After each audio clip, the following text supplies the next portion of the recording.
Well. Clemson Tiger fans, college football fans, welcome back to another episode of the All In Show right here on the Voice of College Football Clemson channel. Thank you so much for joining me. I'm, as always, your host, Tiger Paul Craven. We took last week off. We had a lot of technical difficulties here on the Voice of College Football Clemson channel. Me and Jordan tried to make the show happen last week, but we just couldn't make it happen. So thank all of you for sticking with us, for joining us tonight. Before we get into tonight's show, if you are not subscribed to the channel, please go ahead and hit that subscribe button for us. It really helps us out. We're trying to grow this channel, bring more people in to talk about Clemson football and college football as a whole. Also, if you are tuning in to us live, I see we have about 15 people in the live chat right now. Go ahead and hit that like button for us. It really helps us out on these live videos. And always remember, if you want to support the show, that super chat feature is available to you. It will highlight your comment. We'll be sure to answer your question or at least acknowledge the comment that you make in the comment section. We get tons of comments throughout the show. We can't answer all the questions or get to all the comments. But if you use that super chat feature, it'll be sure to be highlighted within the show. And with all of that said, without further ado, let me bring on my co-host, my buddy, Jordan Bowman. Jordan, how you doing tonight, my brother? Yeah, man, I'm living the dream now. The kind of put things, get us kicked off. No, but just glad to be back. It's been it has been a crazy, last couple of weeks. Hectic, trying to get the show started last week. That was something I don't want to go through again. That was not fun. And I definitely missed all of you guys, and definitely being on the show with you. So I'm just glad to be back. There's a lot to talk about, a lot that's happened in the Clemson standpoint. In my personal life, I celebrated a birthday last week, and then Valentine's Day, I had a nice Valentine's Day. But now allergies are kicking my ass today, so it's going great, man. Life is just kind of coming at you, so that's kind of how I'm doing. Hey man, it's one of those things. Unfortunately, for me and everybody else out there, we could not do the show last week. Although we tried diligently behind the scenes to try to make it happen, it just could not happen, guys. There were too many obstacles in our way. But shout out to Jordan Bowman. Shout out to him. Happy birthday. We would have loved to be here, but the important thing is we are here now and we get to chop it up and talk about Clemson football for an hour or two tonight with our favorite people that are already getting into the comment section. So shout out to the 14 people that are already in here right now. Shout out to them. Jackson Johnson, Johnson Rain's already in here. K Klubnik Enthusiast, Jacob is in here. Let's see. Nobody in particular is in here. Jay, um, Steel Gamble's in here. I think I hit everybody who is in here so far. So again, I hope I didn't miss anybody. If I did, I did not mean to. Thank you guys so much for showing up, showing out for me and Jordan. And we cannot wait to get into tonight's show. It's going to be a good one. So, Jordan, I think first and foremost, we have to start the show with obviously DeMonte Capehart. There's a big story coming out of Clemson football. Unfortunately, Clemson football ended up in the news for all the wrong reasons this past week with DeMonte Capehart. He was involved in a traffic stop.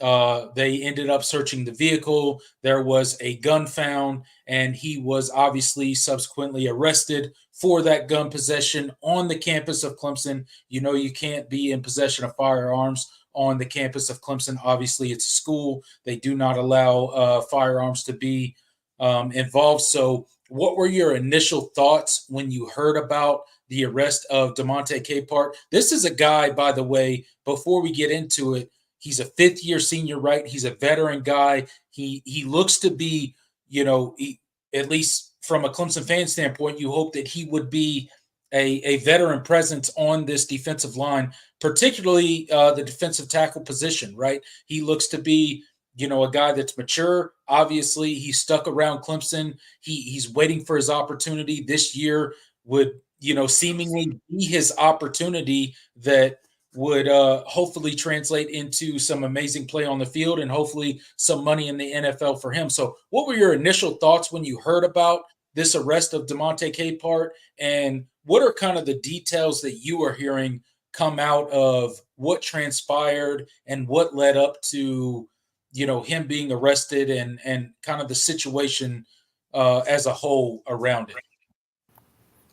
Yeah. Well, first of all, thank you guys for the happy birthday wishes. Everybody in the chat that was wishing me that. Appreciate it.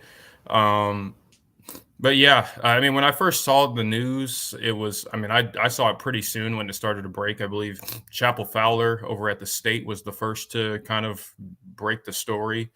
Um, at first it sounded as I had the reaction somebody typically would have, like, oh boy, here we go. Mm. And Yeah. it was pretty shocking because that's just something that hasn't happened at Clemson in quite some time.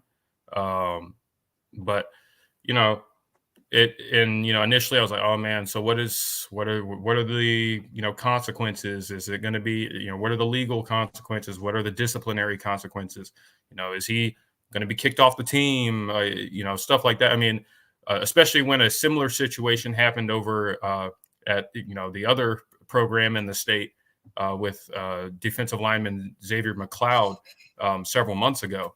Mhm. and he was kicked off the team. I think he's now at Georgia now, um, and so I was kind of worried, just based on I wanted to get more details, but the initial thoughts were pretty negative. Uh, but then when I read into it, and when more information started to come out, it was pretty clear that this was kind of an unfortunate situation, Yeah. for DeMonte. It wasn't really anything necessarily that he did wrong. It was clear, that the gun wasn't his. He wasn't even where he didn't even know it was there. Um, but obviously, rules are rules. You can't have it. You can't have a possession of a firearm. It wasn't loaded, but you can't have a possession of a firearm on campus property, regardless of whether it's in your car or not. I know some people were kind of confused about that because in the state of South Carolina, concealed carry is allowed in your vehicle. It has to be stashed somewhere. It's Yeah. kind of considered an extension of your home, but that rule does not apply when it comes to campus property. It is a universal.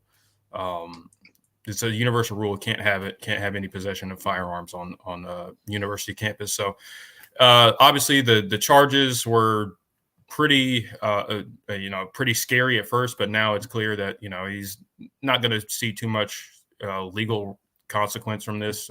Community service, I think, and that's about it. We'll see what he still has to go through the disciplinary process from the university, and we'll see kind of how that plays out. But my read on it is that he will be.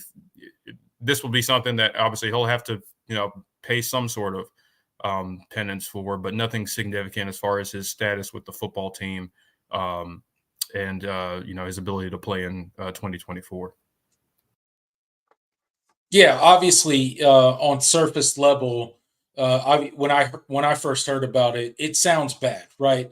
Clemson player arrested on a gun charge. Those are kind of the headlines that hit first and foremost because obviously we live in a clickbait society, and that's what's going to get clicks. But when you look into it a bit deeper, it is somewhat of a benign case. He was driving someone else's vehicle, did not know the gun was present. The gun was furthermore not loaded. It wasn't like he was waving it around in a reckless manner or doing anything of malicious intent on the Clemson campus. He was simply driving a vehicle. He got stopped in a traffic stop. They found a gun, and the rest is history. So, unfortunate situation for him. Obviously, driving the wrong individual's vehicle. Not sure why they had a firearm in the vehicle on a college campus, which they knew was obviously illegal. That's not an acceptable thing on a college campus. He will suffer the consequences for that. I'm sure there is going to be internal discipline that Dabo Sweeney will delve out, and he will not talk to the media about it. Obviously, Dabo kind of keeps this sort of stuff in house when he deals with player discipline and stuff like that. I'm sure DeMonte Capehart will have to do some sort of team discipline, but Dabo Sweeney will not talk to the media about it. He will not tell them what that discipline will be or what it will not be. But as far as from a legal standpoint, I think I agree with you in the fact that I don't think there will be very much um, legal ramifications on the civilian side outside of the university. I think it'll probably end up being, what you mentioned, maybe some community service or something like that. Maybe some sort of gun class or something like that that they'll direct him towards. But again, I'll repeat that he wasn't out there waving it in a manner that would be reckless or deemed irresponsible. He didn't even know the gun existed within the vehicle. He was driving a vehicle, and that unfortunate thing happened. Not making any excuses. It's still something that he broke the rules and he will suffer the consequences. But again, I don't. Initially, to me, it seemed like a much bigger deal than at surface level. Than obviously when you dig a little bit deeper. The initial thoughts just didn't hold the weight. It wasn't the case once you dug a little bit deeper and found out the details of what actually went on. Yeah, man, and I saw, I think it was Kevin, yeah, in the chat, mentioned what the probable cause was to even search the vehicle. That's something that hasn't come out yet. That's Right. something I'm still kind of confused about. personally, just because reading it everything sounded like it was a routine traffic stop, and they would have had to have some sort of reason to search the vehicle, because Yeah. I don't think it was unless it was in plain sight. I just am not really sure what. And then if it was in plain sight, he would have seen that there was a firearm in the car. So that's the part I'm still kind of confused about. Yeah, But from or but, it, yeah, it could have been as simple as the police officer, right, talking to DeMonte Capehart and like, hey, can I search the vehicle? And he's like, yeah, and he whatever. consented. Yeah, I ain't got nothing. I don't have nothing to hide. Like that trumps maybe the officer didn't have probable cause and he simply asked DeMonte Capehart, hey, can I search the vehicle? And he complied with that and said, I got nothing to hide. I don't care if you which search the vehicle, they yeah, not and that's knowing something that that they there was a tend to do. firearm. Yeah. Yeah. Yeah, So, it's because if you ask, people, especially people that are not necessarily like, it's very easy to ask, and for someone, if you don't know your rights and stuff, it's easy to just say, right. "Oh yeah, sure, sir," Yeah, whatever. But, Yeah. if he refused, there's reasons why that would not be great for him. Right. So it's kind of an unfortunate situation, but that's kind of what it is. But everything I know about DeMonte is, I mean, he's a great kid. Just Hmm. from everyone I've talked to, and everyone that has met him and knows him personally. I mean, he's a South Carolina kid, through Hartsville, um, and so this is his first anything of the sort like this. And clearly, obviously, the circumstances show this was not something, this wasn't something he was aware of. So, and he's a guy that Clemson is going to be, relying on defensively in 2024. I mean, I expect him to play a lot more than he did last year, potentially as a starter. He's one of the guys that, in line to potentially be a starter. Just, depending on, his, his fitness to, because he's replacing, guys like Tyler Davis and Rukaroro, who were every down defensive tackles. Is he, at that level now? Because I mean, we saw him in spots last year as a kind of that nose, that really dominant nose. But you play him maybe one or two snaps, and then you get him out of there because he's not that every down player yet. But I think he has that potential in 2024, and he's a guy I'm really, really excited to see how he plays. So hopefully this doesn't set him back too much as far as how his spring goes, and moving forward heading into the season. So I'm it's going to be made a big deal by opposing fan bases, and Hmm. certainly the ones in Columbia. But it's knowing what we know, that this isn't going to be anything too big of a deal. So Yeah. that was good to hear. Look again. There will be internal discipline. The civilian side of it, the court actual legal side of it, I don't think will be too significant. But again, DeMonte Capehart's a guy that could really take the next step this season. And as a Clemson fan, you would hope that he's a guy that takes that next step, right? And becomes a complete defensive tackle that you can rely on every snap of every down in a game, because he is a really dominant player. If you remember him coming out of high school, a really highly regarded 4-star recruit, you haven't heard any sort of negative thing out of him until now. This is kind of the one big thing that has come out. Again, you know, is it as big of a deal as it seems surface level? It doesn't seem to be at this point. Again, more details could come out, tomorrow or next week, or 24, 48, whatever hours from now, and we could be, you know, looking like fools, being like, oh, well, this detail has come out now, right? Again, I wasn't there. I don't know the real situation surrounding it, but from what we have heard, it was kind of a benign situation where he was kind of in the wrong vehicle at the wrong time. It wasn't his firearm. It wasn't his vehicle. And, we'll kind of go from there. But I think that he will continue to have a really good season. This may be somewhat of a setback for him spring, at least temporarily, while the legal side of it is kind of figured out, because I don't think they're going to allow him on the field while No, this gets figured out. He's going to no, be separate. he's currently Yeah. suspended. So yeah, Yeah, so he's going to be separated from the team. So it's really going to depend on how long this legal situation takes to, for the facts to be founded and for the decisions to be made and for him to do what the coaching staff deems necessary, the penalty that he pays internally for this mistake and this misstep, right?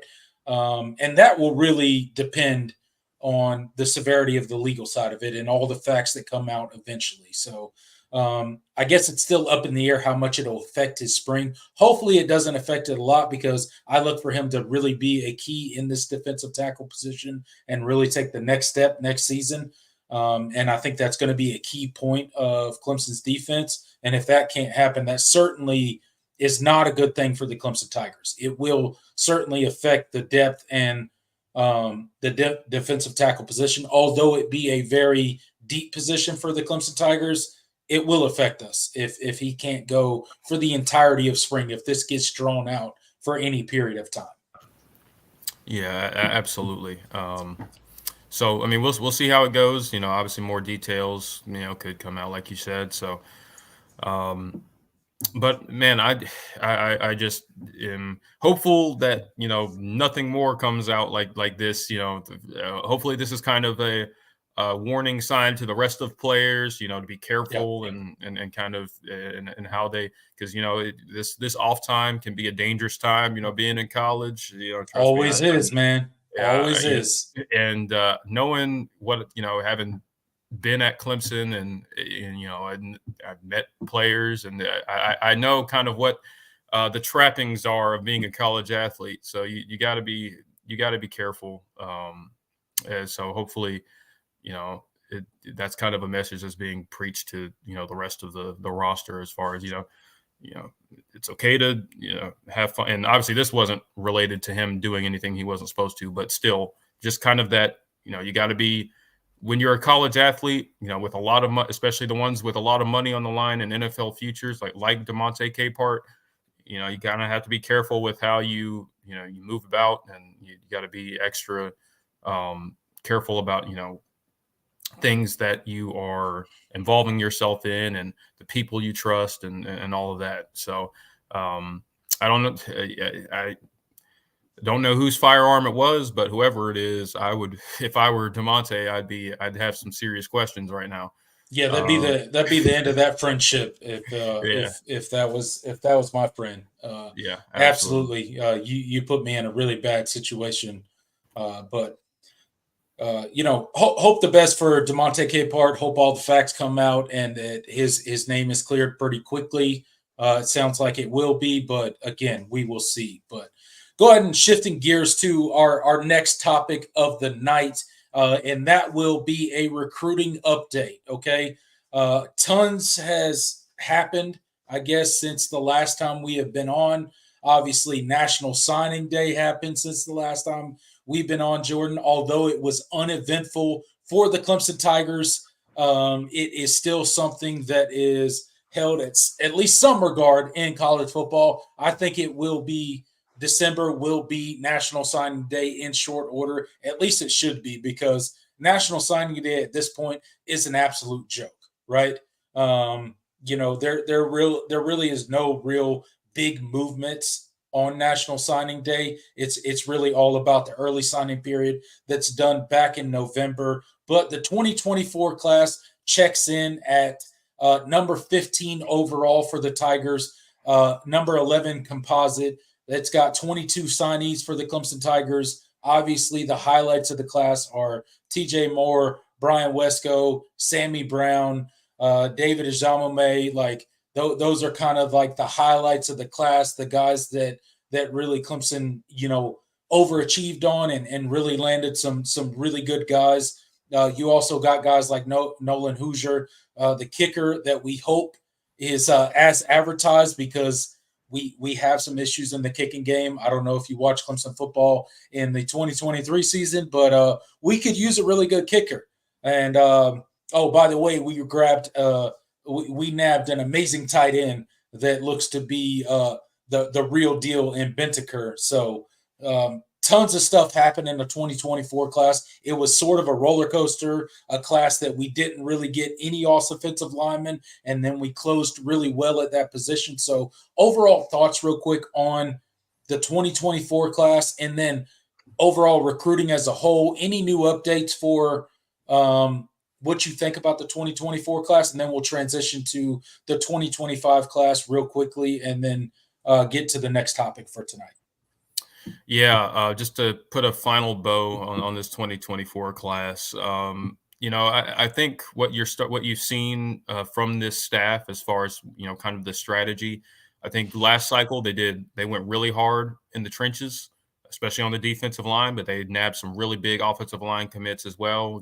Guys like Harris Sewell, Ian Reed, and Zach Owens. And so, and then on the defensive line, there was the Peter Woods and the Vic Burleys and then the TJ Parkers. So now, and I think this class, you really are, saw, okay, that we've gotten our big haul as far as, trenches is concerned. And now it seemed like the focus for this 2024 class was nabbing some big time pass catchers. And I think that's kind of the highlight for me of this class as far, overall, when I look at it. Just the receivers, obviously, and TJ Moore, Bryant Wesco, two really high ceiling guys, and guys that are, the real deal, 5-star caliber talents, and guys that I definitely can see coming in and playing early and being contributors. And then obviously you mentioned Christian Bentaker at tight end. He's gotten a lot of love over the last couple of months. He's been to a lot of camps. A lot of all-star games, and he's just shown out, just been the best tight end out on the field. And so it's been I think it was a really constructive class. I think there were times that the 2024 class, you didn't really close on the guys you wanted to. You had some really big offensive line targets that you didn't really land. But like you said, they closed strong. But definitely the highlight for me was the skill positions, the pass catchers, and you got your running back. For the first time in a couple of cycles, you found your number one guy that you wanted, the guy that you wanted in the class, number one on your board, and you got him in the class. CJ Spiller did a good job with David Dejamame. And I'm really excited about him as a prospect. So really excited to get him on, have him on campus. He seems to be meshing really well already. He's got from everything I've been told, and he's kind of enjoying college life right now. But he's really well respected in the class, and so I'm excited to see what he can do in the spring.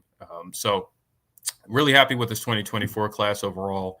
But yeah, the pass catchers definitely and skill position in general were the standouts. And obviously nabbing Sammy Brown at linebacker, obviously that was probably your biggest overall recruiting win of the cycle, just beating a two-time defending national champion for a guy that was arguably number one on their board. So big deal. And shows that Dabo still has the recruiting chops, and he's showing it in this 2025 cycles too. Yeah, absolutely. Look, the 2024 class ended really nicely. We got a ton of really big name talent, guys that we look to, really have some big springs and possibly contribute early on in their freshman season as a Clemson Tiger. And that remains to be seen. We'll see how they develop as players. We'll see how they transition to the college football game. We'll see how they learn the playbook and how they pick up certain positions. My mind goes to a Sammy Brown, a guy that is an elite talent, right?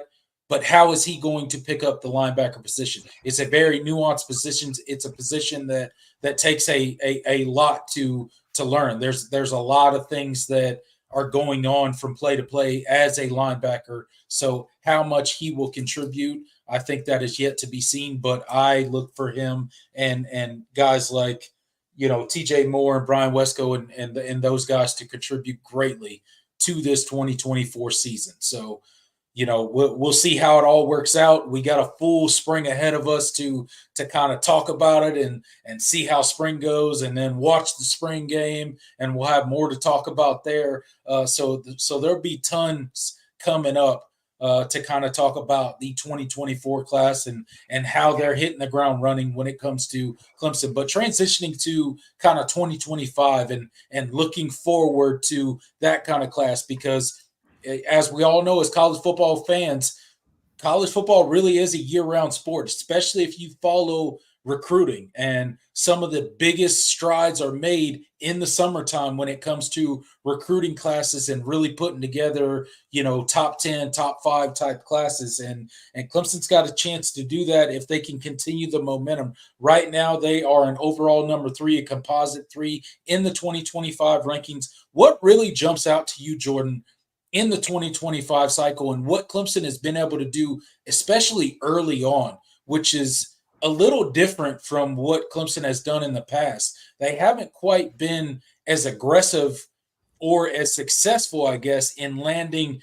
these big names early on in the cycle, but they're doing a really good job of that in the 2025 cycle. So, what's kind of your thoughts on that, and why they're being so aggressive and so successful in the early on in this 2025 cycle? Yeah, I think from what I've been able to gather as far as how Clemson's recruiting strategy for the cycle has been, I think they really, as happy as they were with this 2024 class, as I mentioned, they missed on guys that they really felt like they had a good shot on, and Mm-hmm. maybe it's because they didn't speed up the calendar and really push as much as that they probably should have. Obviously, you missed on some offensive line guys last cycle. You didn't get it land the quarterback you wanted last cycle, and so I think it was kind of this cycle has kind of been a course correction in a way, and they've done a good job of just selling Clemson a lot quicker and jumping on guys that they really feel like they want earlier on, and I think that's kind of paid dividends. You already have 11 commitments in this cycle. That's Mm-hmm. pretty unheard of. If you just go back through the history of Clemson recruiting classes, they just have not, been that kind of school. They, especially when you go back before the recruiting calendar really sped up and stuff like that. So, Yeah. um, you know, it's not really, it's still really about that May 31st date. Typically it's in June, but May 31st, the big recruiting weekend.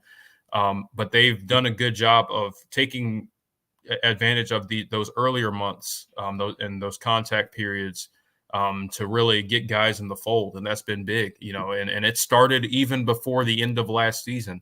Mm-hmm. Landing guys like Blake Hebert and Gideon Davidson, Yep. who have been kind of the anchors of this class. I think they did a really good job of identifying guys. They've gone really hard in the state of Virginia. If you look at how many commitments they have, from wide receiver Juju Preston, offensive lineman Easton Ware, Mm-hmm. the number 1 edge, depending on where you look, a top 3 edge in the class, and Ari Watford.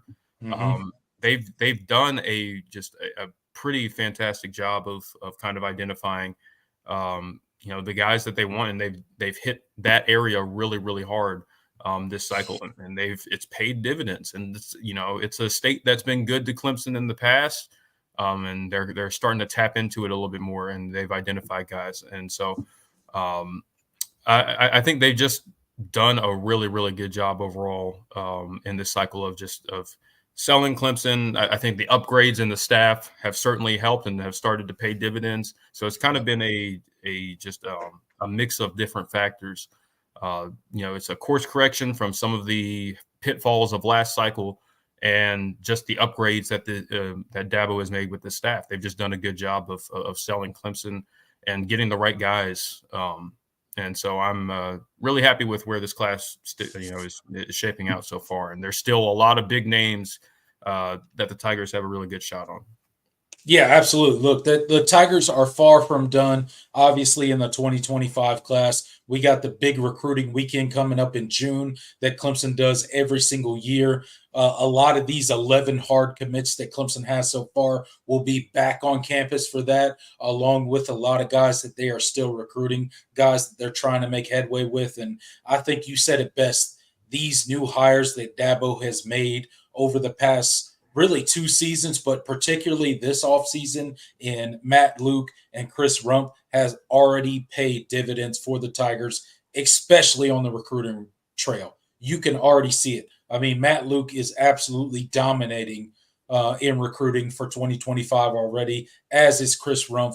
The state of Virginia just at this point belongs to Clemson as far as 2025 is concerned. They're Yeah. taking every top recruit out of the state of Virginia. If you're a Virginia Tech fan or a Virginia Cavalier fan, you got to be absolutely beside yourself at the talent that Clemson is plucking out of Oh that yeah. state with ease at this point. So, shout out to the Clemson coaching staff. It seems that they are operating under a sense of urgency, which is something that you would love to see as a Clemson fan because of how the past 3 seasons has gone for the Clemson Tigers. I mean, let's just be honest. It hasn't been great, okay?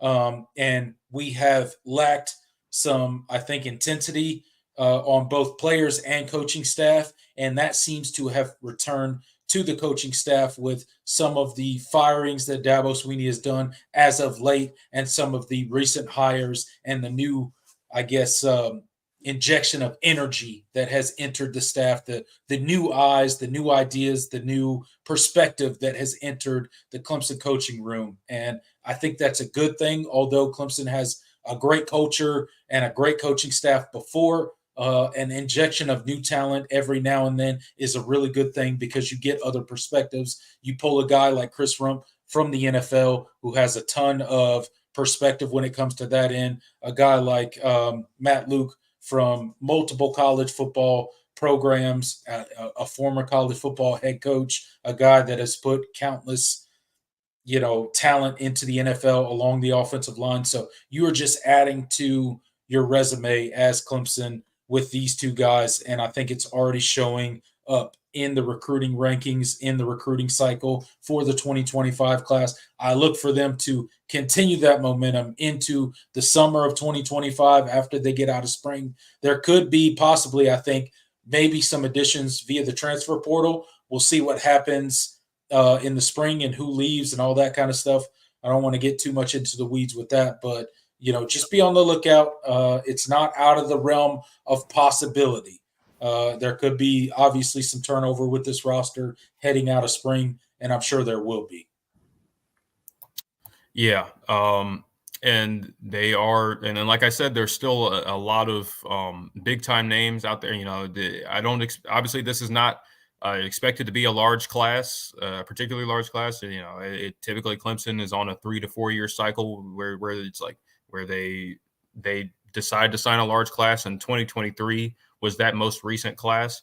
So the 24 and 25 cycles have kind of been more of your standard 19, 20, 21, 22-ish guys, not really taking 25 plus.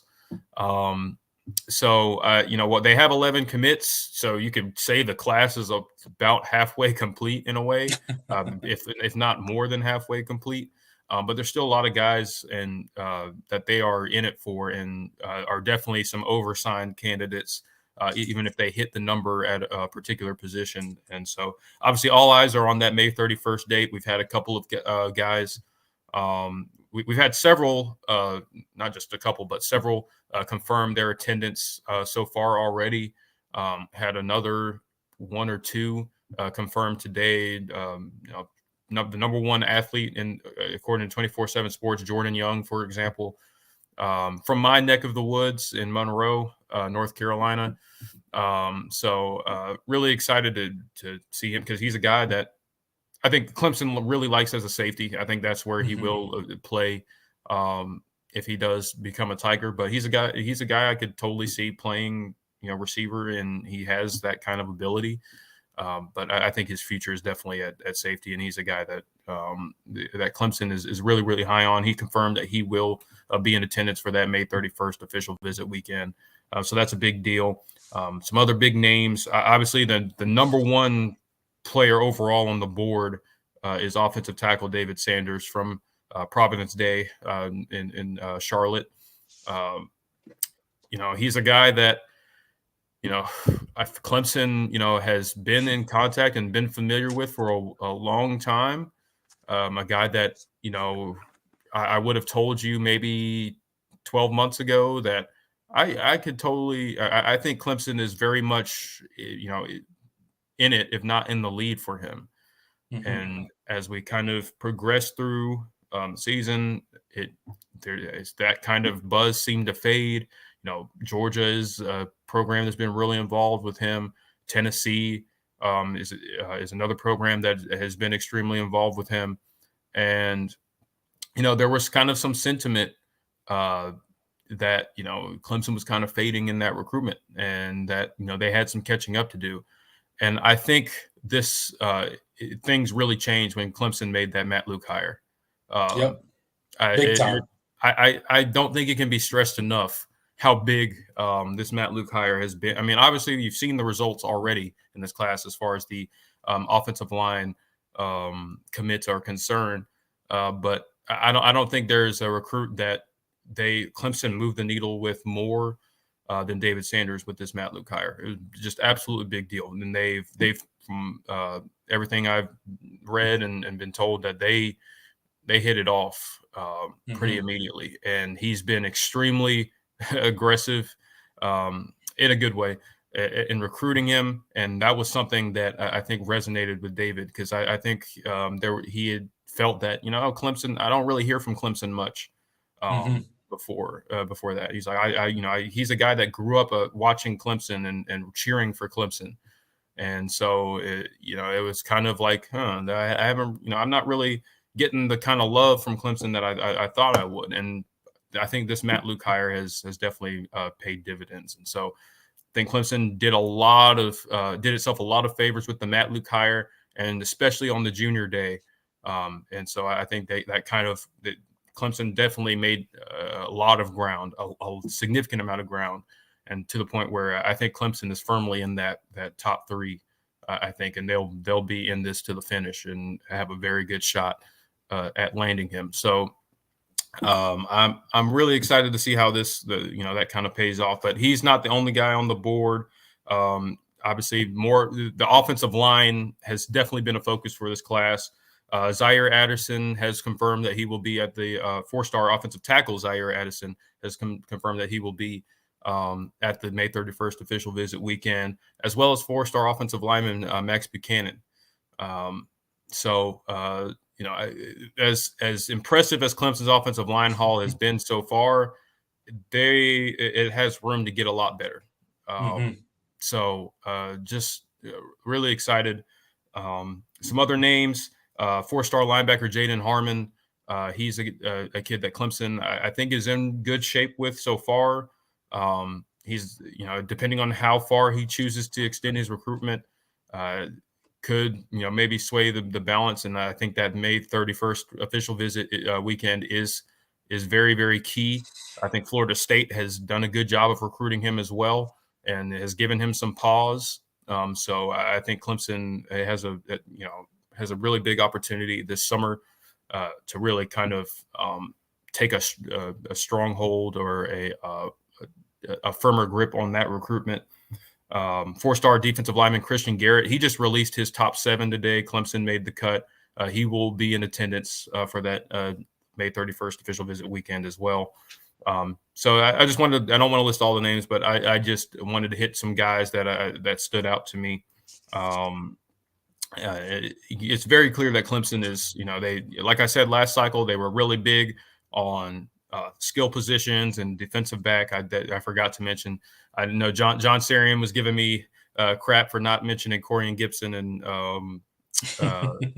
Ricardo Jones, who, I'm really high on that defensive back class as well. But last cycle was about pass catchers and defensive backs, and now this cycle has been back to trenches, getting absolutely, especially along the offensive line.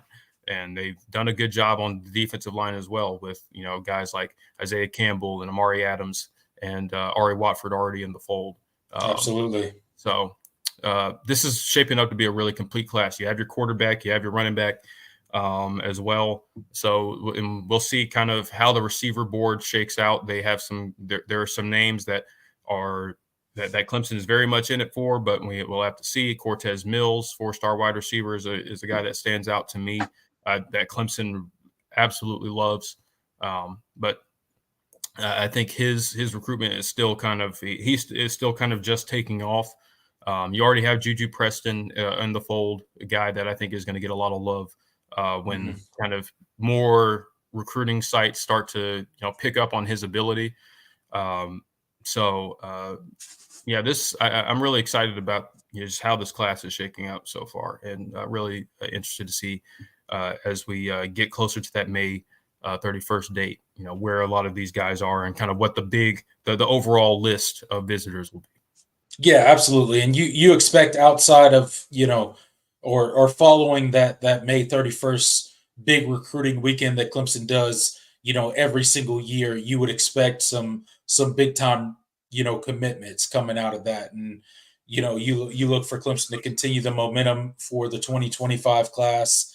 I don't know that they'll have the volume to stay inside the top 10 when it's all said and done, but regardless, they will have a very quality class. It may not be the biggest class out there, but the quality will be there, as you guys can already see. So stay tuned. We will keep you guys abreast of all the information that comes out as we do our weekly shows right here every Thursday at 7 p.m. And with that said, before we transition into our next topic, I know we got 36 people in the live chat right now. I know you guys are getting into the comment section. We are just about to turn it over to the comment section for the rest of the show. If you guys are new to the All In Show right here on the Voice of College Football Clemson channel, we kind of get through our planned portion of the show, and then the last 30 minutes to an hour, we'll turn it over to the comment section and just kind of let you guys get your questions out there for me and Jordan, get your topics out there that you want us to touch on, and we'll kind of give you our opinions and our perspective on different topics. With that said, we cannot get to every single topic. So if you would like to get your topic or your question highlighted, go ahead and hit that super chat button.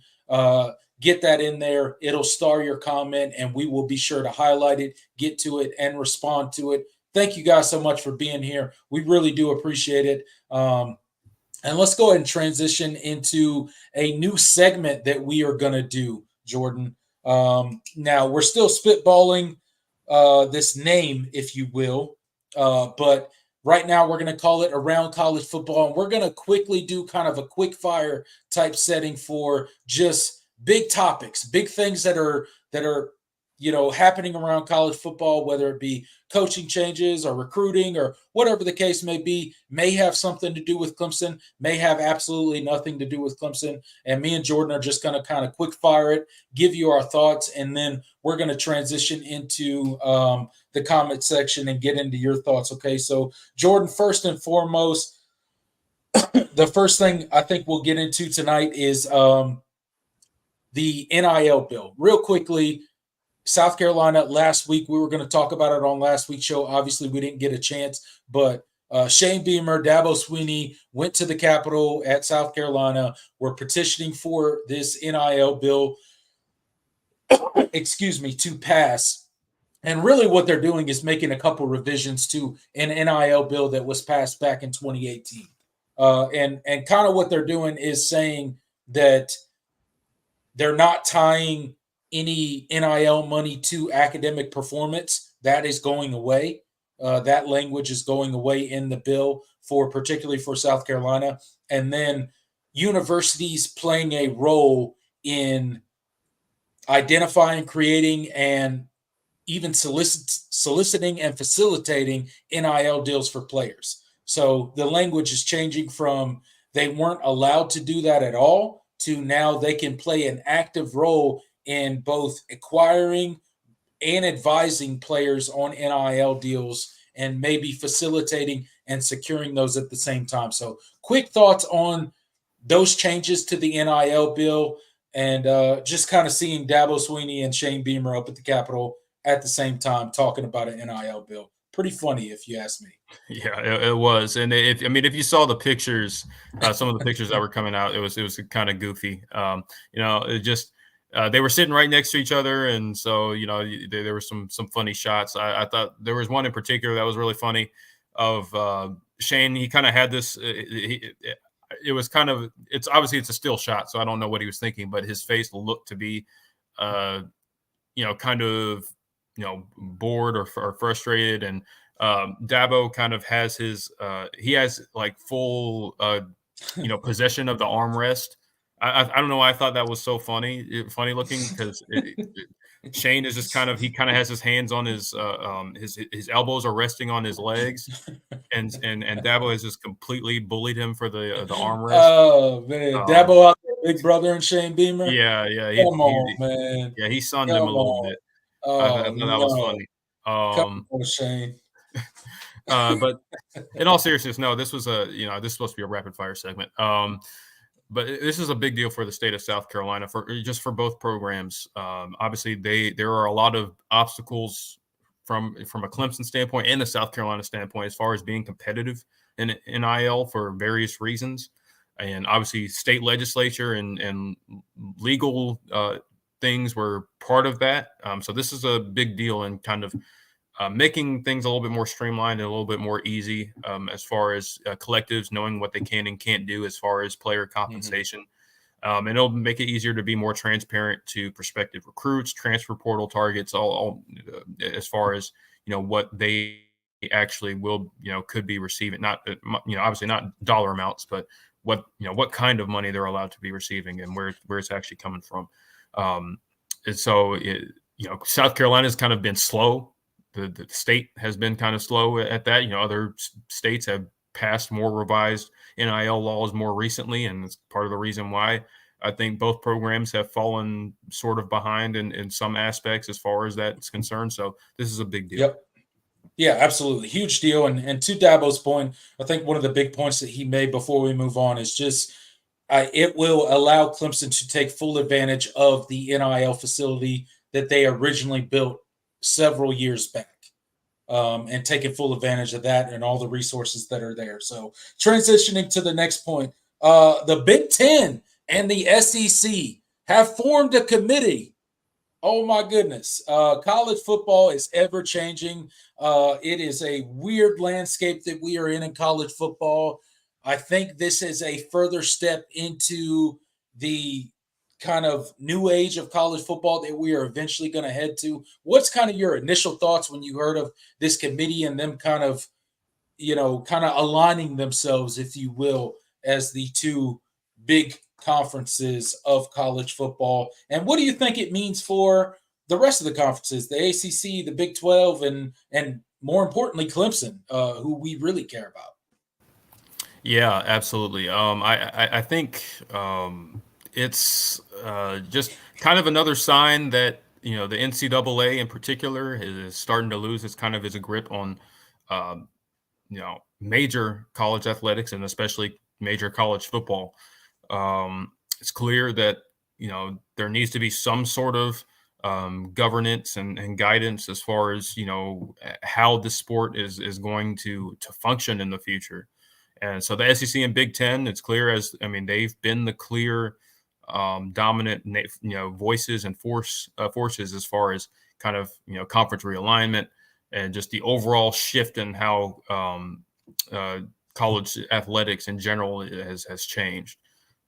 So it's a kind of it's not a death knell to the NCAA or anything, but it's kind of one of those not building blocks, but kind of dominoes, and just kind of a sign of kind of where we are. So it doesn't surprise me.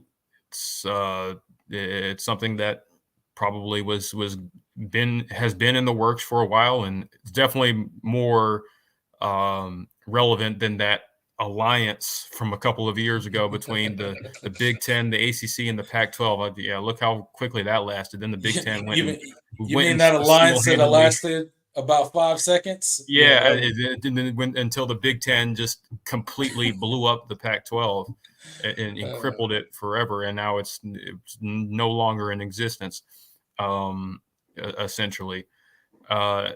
So I think this is more of a equal parties sort of thing. We're two entities, two of the biggest entities coming together, and just kind of discussing kind of how they're going to move forward in the future. So, and it's also from a Clemson standpoint, it's a big deal because Clemson has been a lot less open about it, but they very clearly are looking for ways to navigate the future of their conference affiliation and eventually find a way out of the ACC or at least in a way that Clemson will be set up to be competitive at the very top of college football for the foreseeable future. So, we'll see kind of how that plays out. This is still something that's ongoing. Everybody knows what's happening at Florida State. But yeah, this is a big deal. Yeah, I talk too much. This is a rapid fire segment, and I just went. It's all good. It's all good. The people want to know what you think, and you got to get all your thoughts out there. Got to get used to it. It's all good. We'll settle into this nicely. But I couldn't agree with you more. This is just further evidence of where college football is going. We are eventually going to end up in some sort of revenue sharing type deal. I rest assured. But moving on to the next segment, this is a pretty funny one to me because if there are not already enough streaming services out there, just wait. ESPN, they got a new one for you. So they've teamed up with Fox and Warner Brother to create a new streaming service. Will you be subscribing, Jordan? What is your thoughts on the new streaming service that will be streaming college football in the near future? It's at this point, I mean, I got to see the price point, but at this point, I'm at a point where it's like, okay, I'll just find an illegal stream. Do you remember like once upon a time when like cutting the cord was like the thing to like quote unquote save money, bro? I'm trying to tell you, I spend more money now on all the streaming services I got than I ever did for my cable bill. And that is not a lie. And anybody who says any different, either you're better than me and you don't have as many streaming services as I do, or you're just lying. So I don't know which one's the case, but it's hilarious that they would just create another streaming service. Like, why not? Why not just make people pay for another streaming service? Because they're going to inevitably put a game on there that's either Clemson or a game that I really want to see, and I'm going to be forced to do it somehow, some way. They'll figure out a way to manipulate me into doing it. I can rest assured that that'll happen, at least during college football season. But we'll see. Keeping with the same theme of this rapid fire and television, what about our boy old Nick Saban? Yeah. He is joining College Game Day. So College Game Day is going to be, I mean, let's be honest, somewhat interesting, at least next season, right? You got guys like Pat McAfee, and then on the complete opposite spectrum, now you got a guy like Nick Saban joining College Game Day. It's going to be entertaining in the least. So what's your initial reactions of Nick Saban joining College Game Day? A lot of people out there have obviously said, we always knew he was going to College Game Day as soon as he retired. I don't know if I buy into that. I thought that it would possibly be a landing spot for him. I didn't know how well he would be interested in it, I guess, on a regular basis, but clearly he is. He's going to make, obviously, he's going to be on College Game Day weekly, and then obviously make other appearances on other weekly ESPN shows as it pertains to college football. And obviously, I mean, he's got probably the highest knowledge base possible to talk about college football. So no surprise there. But what were your thoughts when you heard this? Were you surprised at all, or were you like, "Yep, that makes sense"? Yeah, definitely the latter. It totally made sense. Yeah, Even before he retired, I was like, yeah, I can't see him not being around the game like this in some right. form or fashion. Like networks would be dumb not to try and get him on. And so ESPN, they made the deal pretty quickly.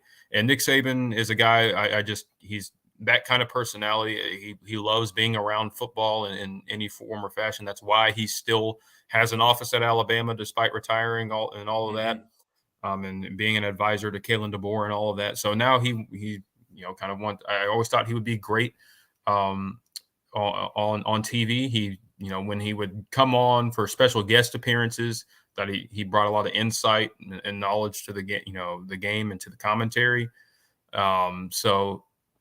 I think this is just a kind of a perfect and a smooth transition for him, and I'm excited to see him because he'll add just a different voice. Just I mean, having the greatest college football coach of all time obviously is a big deal, and Yeah, just it's huge, man. the knowledge and insight that he'll bring to that show that I think has needed some new. I don't want to say new blood, but just kind of a reinvigoration, so to speak. I think it's good for it's good for ESPN and it was good for Nick Saban. So Yeah, excited to absolutely. see it.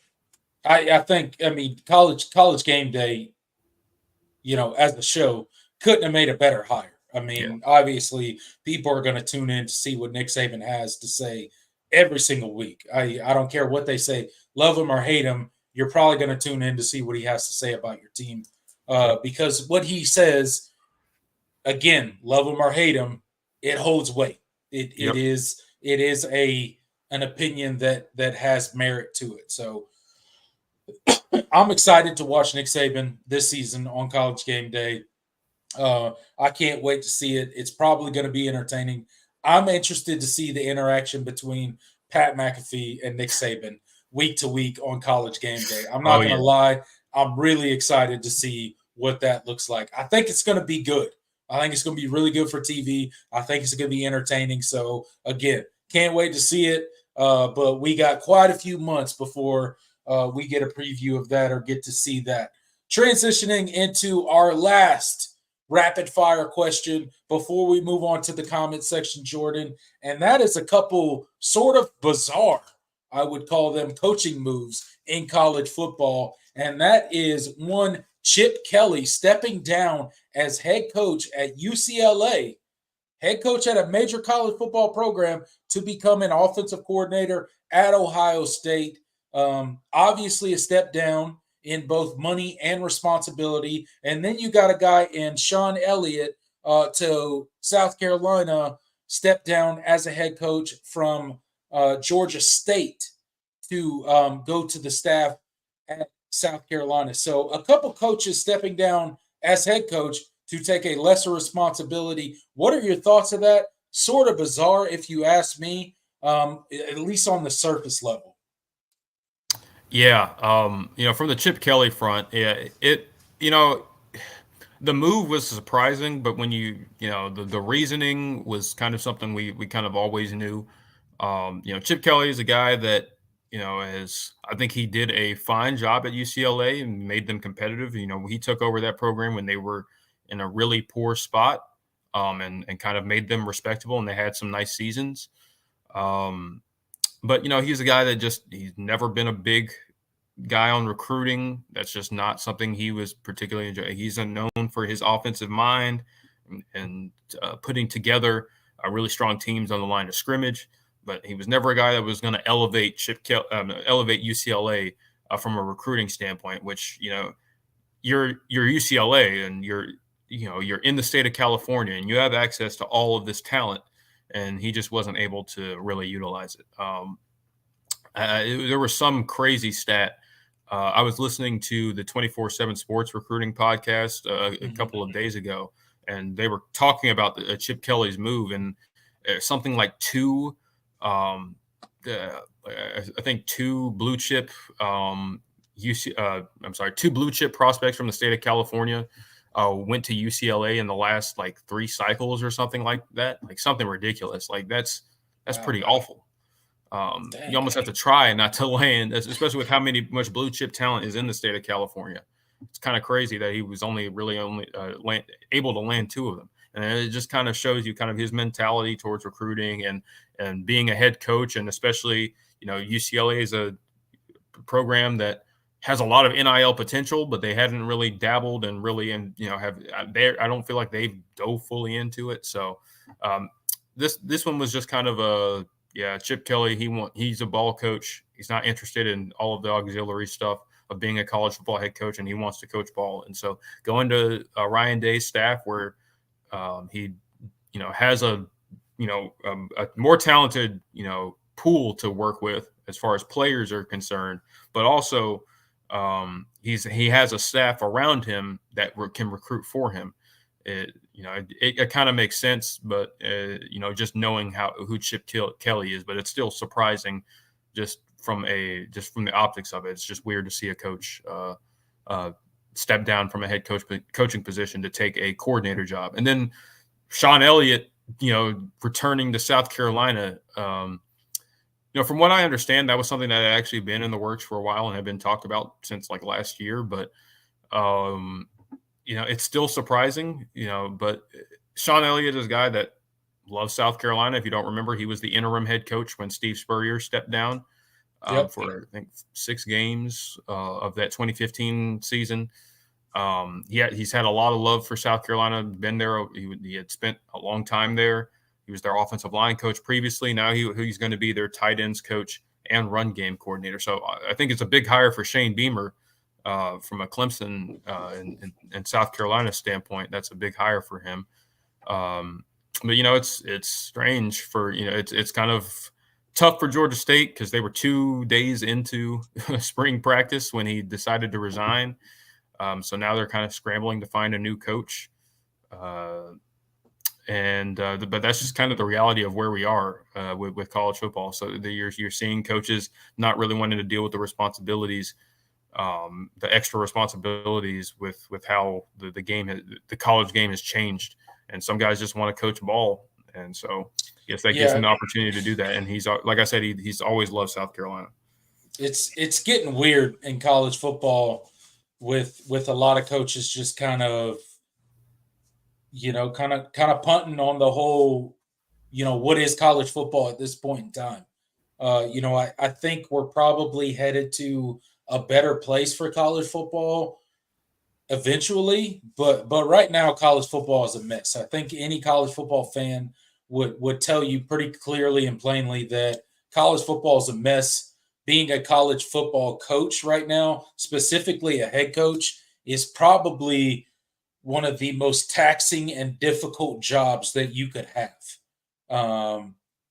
just because of all the stuff that you have to juggle, not even to mention the football side of things, right? Just the fundraising and the NIL stuff and the recruiting stuff and just the constant, there's never seemingly a break for college football coaches or in the college football schedule. Yeah, do we only play games for this short amount of time? Yeah, but college football as a whole, it continues to roll 365. There's no slowing down. There's no real time to take a break and kind of relax and catch your breath from a season. I mean, these guys are doing the major signing period now, which is still called early signing period, in December, while they're, if you're a good enough team, you're preparing for a championship game, right? So it's just a crazy time in college football, but I'm sure we'll get to a point here shortly that it looks a little bit different and a bit more manageable, but there's obviously going to be some growing pains yet to come before we get there. So absolutely. But that kind of does it for the planned portion of the show, guys. I know we have 37 people in the live chat right now. Welcome to the All In Show. If you're just tuning in, thank you so much for joining us. Hit that like button while you're in here. Me and Jordan do this show every Thursday night, 7 p.m. As long as you don't count last week. That wasn't our Yeah. fault. I'm just saying we've been pretty consistent. Yeah. Before then, we'll be consistent after that. So don't hold last week against us. We'll be here every Thursday, 7 p.m. Come support the show. Hit the like button, share the channel, share the show, hit the super chat feature. But let's get into some listener comments. Let's get into some listener questions. Let's see what you guys want to talk about. We'll spend the next 30 or so minutes chopping it up with you guys with listener questions and all that kind of stuff. And then we'll get out of here and we'll see you guys next week. All right. I start a few questions. Let me see if I can. Yeah, there we go. Start just a couple that jumped out to me. John asked earlier. He said, "Any insight into why Blake Hebert, the 2025 quarterback commit, is playing in Greenwich now? Even less of a high school football area. Weird. He's playing his last year in Connecticut." Well, from what I understand is, I I think it's not very clear. I'm not close with Blake Hebert and his family, but and kind of what their motivations were. But I've read that it's believed that the competition level at his new school will be a little bit better, as far as just showing off his ability and tape, because that was kind of the knock against him, and kind of just the quality of competition in Massachusetts wasn't particularly great, particularly in the league he was playing in. So that's kind of my read on it, and what others' read has been on it, but it's not really clear. So I'm not really close to that situation. So it could just be something completely unrelated, and his family just had to move for other reasons. So I don't know, but I think he has a big opportunity to kind of raise his stock this cycle. Obviously his injury kept him out pretty much all of his junior season, and so it's kind of hurt him from a getting eyes on him standpoint, from an evaluation, recruiting rankings, all of that standpoint. So that's kind of that's kind of what I think, and it kind of leads into nobody in particular's question as well, asking about Hebert's ranking, he being a 4-star and now a 3-star. And I don't believe. Here's the thing with recruiting rankings. I don't think he's necessarily dropped in any significant way because of injuries. It's not like they're going in and knocking him down because of injuries. I think it's because guys around him that were able to play their junior years, you're able to, with these recruiting sites, if you can get eyes on you and, there's tape to evaluate, that makes a big difference. And so the fact that he didn't have a junior season, it's not that he was necessarily knocked down. It's just that others got ahead of him because they had full junior seasons. And the second part of his question was, do you expect any jump or correction in star rating? I think that very much depends on how he adjusts to his new school. Again, I'm not going to worry too. If I'm a Clemson fan, well, I am a Clemson fan, but just in general, from a Clemson fan perspective, I wouldn't worry too much about where he ends up in the final rankings. Just because I think I have a confidence in Garrett Riley's evaluation as far as quarterbacks. This is the guy he wanted. And just from the tape that I've seen, I think he fits everything that Garrett Riley wants in a quarterback, and schematically what Clemson wants to be as an offense. He's a guy with a very, very quick release, has a pretty deep ball. He's not his arm talent. He has a good arm, not an elite arm, but he can make every throw on the field. He's extremely accurate.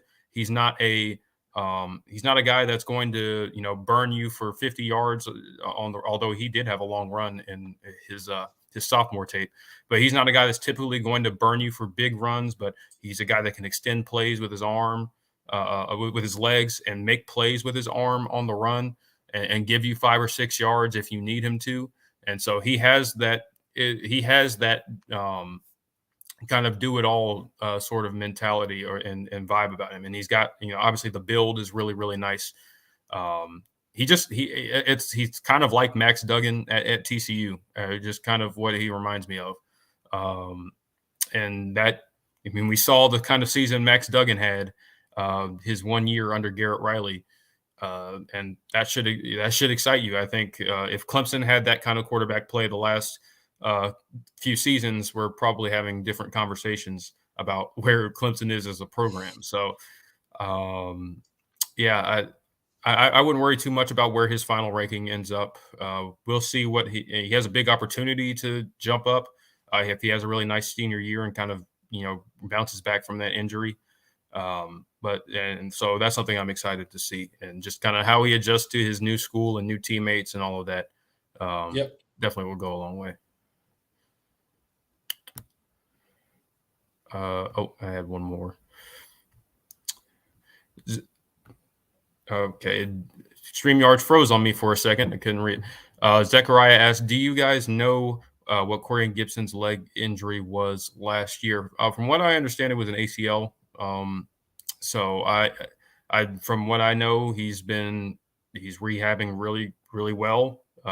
He's pretty much ahead of schedule, and we'll see kind of what the prognosis is ahead of spring. But I think he's going to be back pretty soon. I think he's already out of.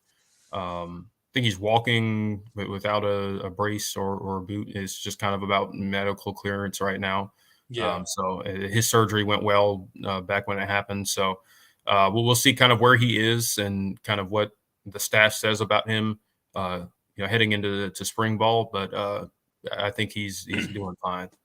Maybe a no contact guy in spring, but he'll be okay. Like he'll get all the mental reps. He'll probably get the individual work and stuff like that. He just won't he probably won't be a full go when it comes to contact, but I think he'll get everything else that spring has to offer. Absolutely. I think he's good. He says that's what I didn't want to hear. Yeah, I mean, you never want to hear that, but I think he's going to be just fine. And he has a lot of natural ability. He's one of the fastest guys in the class, and he's one of the may be the fastest guy in the class, and that's what really drew Clemson to him was. Not just his coverage ability. He has great coverage ability and kind of a lot of versatility from what he can play, but just his raw speed, he can run with anybody. And so I think the rehab I think rehab has gone well, and I don't think you'll see too much of a hurt in his ability. Still excited to see kind of how he comes into spring. And he also, Zachariah, he hits us with a $2 super chat. We appreciate it. Didn't leave a message, but that's fine. And I guess that was for answering his question. So we greatly appreciate that, Zachariah. Thank you, sir. Appreciate it. See what else you guys are talking about.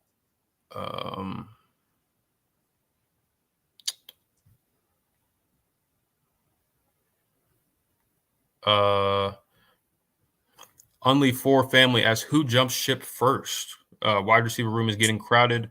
You add two with Moore and Wesco to aging potential. What wide receiver hits the portal after the spring game? That's a good question we've gotten a couple of times. I'm never one to. I never have a good read on these types of things, so don't.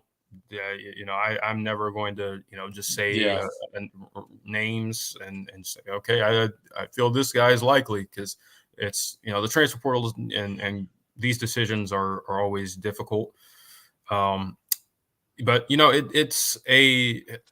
I think the spring game, you mentioned more TJ Moore and Wesco and Bryant Wesco. I think obviously TJ Moore will be a summer enrollee, so his addition won't really have any impact on anybody as far as the spring is concerned. But Bryant Wesco certainly could.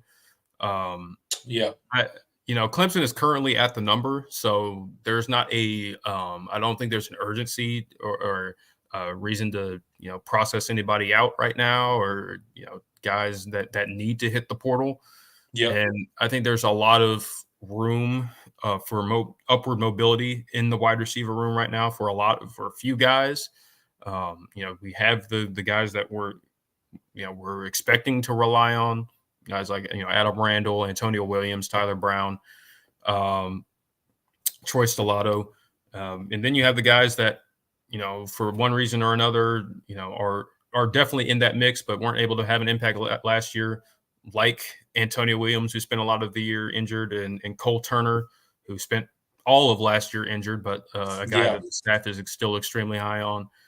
You still have some of the younger guys. Noble Johnson is a guy, and Ronan Hannafin are guys that I think the staff, they both redshirted last year, and so I'm interested to see what kind of jump they make in year two. I already mentioned Troy Stellato.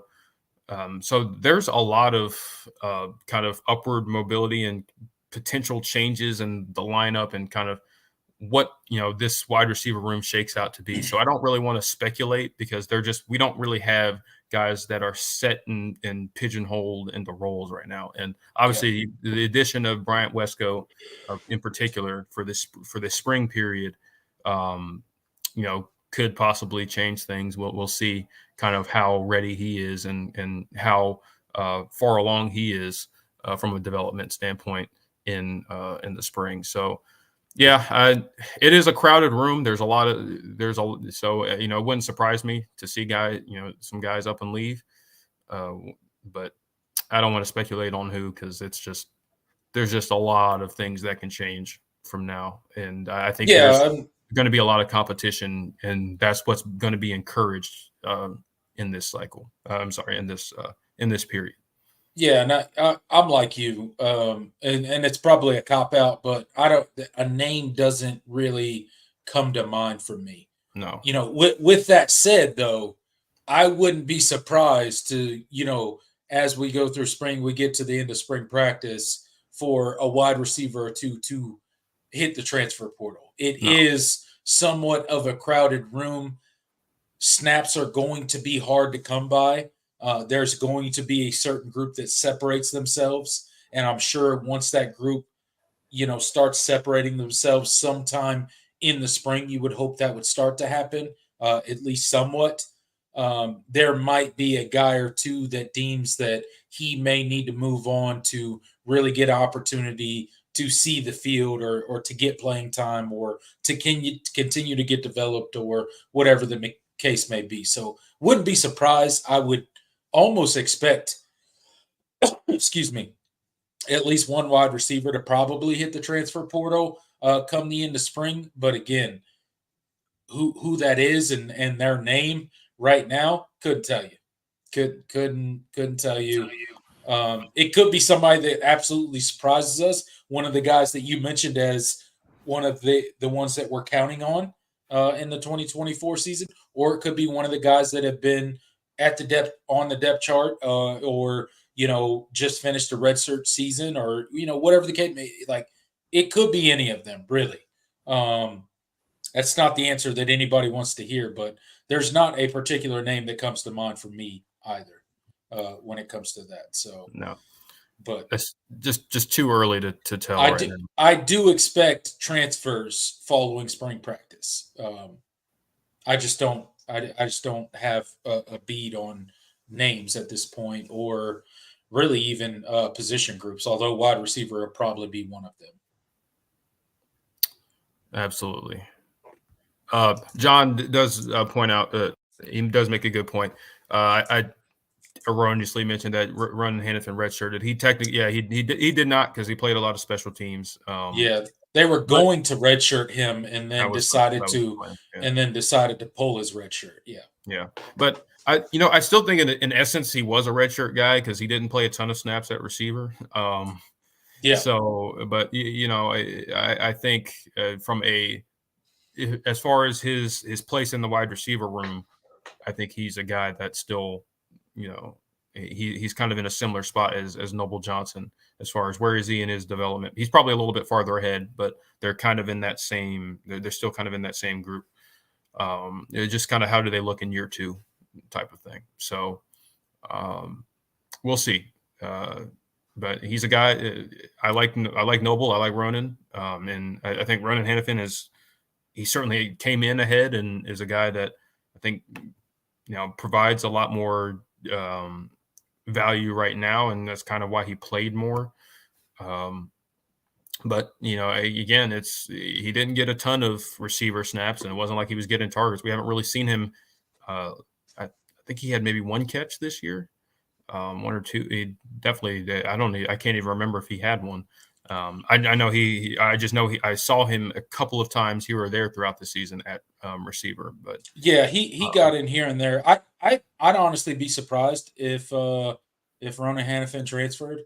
yeah, I don't know if you saw it, but I saw an interview recently with him and his dad on YouTube. yeah, Can't I definitely don't expect him to. Can't remember the name of the podcast, but basically it was like pretty much an hour long interview of him and his dad talking about the decision making process and NIL and why they chose Clemson and all that kind of stuff. So yeah, you just search Ronan Hannafin's name in YouTube. I'm sure it'll pull up for you guys. But if you guys don't know much about him or don't know what he's about or anything like that, I encourage you guys to go check that out. It's a really good interview that a guy on YouTube here did with I think he's actually a Clemson student with him and his dad. So wouldn't expect him to be the transfer. But never say never. yeah, anything could happen. Look, I mean, we have conference rivals that have reached out to our third string, our backup defensive lineman for like $500,000 in NIL to transfer. Like that's something. That's the reality of where we are in college football. So you don't know. Yeah. So you never know. But yes, John, it was Grayson Mann. Yeah, that's the guy that posted the video. Yes. Okay. I'll have to go watch that. Yeah, go check it. I'll send it to you after the show. It's a good watch. It's a good watch. Jay asks, most competitive. This is a good question. Most competitive position group in the spring. I think Matt Luke is going to have those offensive linemen fighting for their jobs. Yeah, absolutely. I think that's probably the number one. I think for obvious reasons, there's going to be a lot of competition because one, I think when you bring a guy in like Matt Luke, you don't want him to come in and be pigeonholed into certain personnel groupings and stuff like that. Like you have to give him the opportunity to evaluate his room and where he thinks Clemson has the best chance to be successful, and who are the five that give Clemson that opportunity. So I don't think I think there are some guys that are in pretty definitive roles. Like I don't expect Walker Parks to all of a sudden not be the starting guard, a right guard next year, or starting in some capacity. Maybe he does move, but yeah.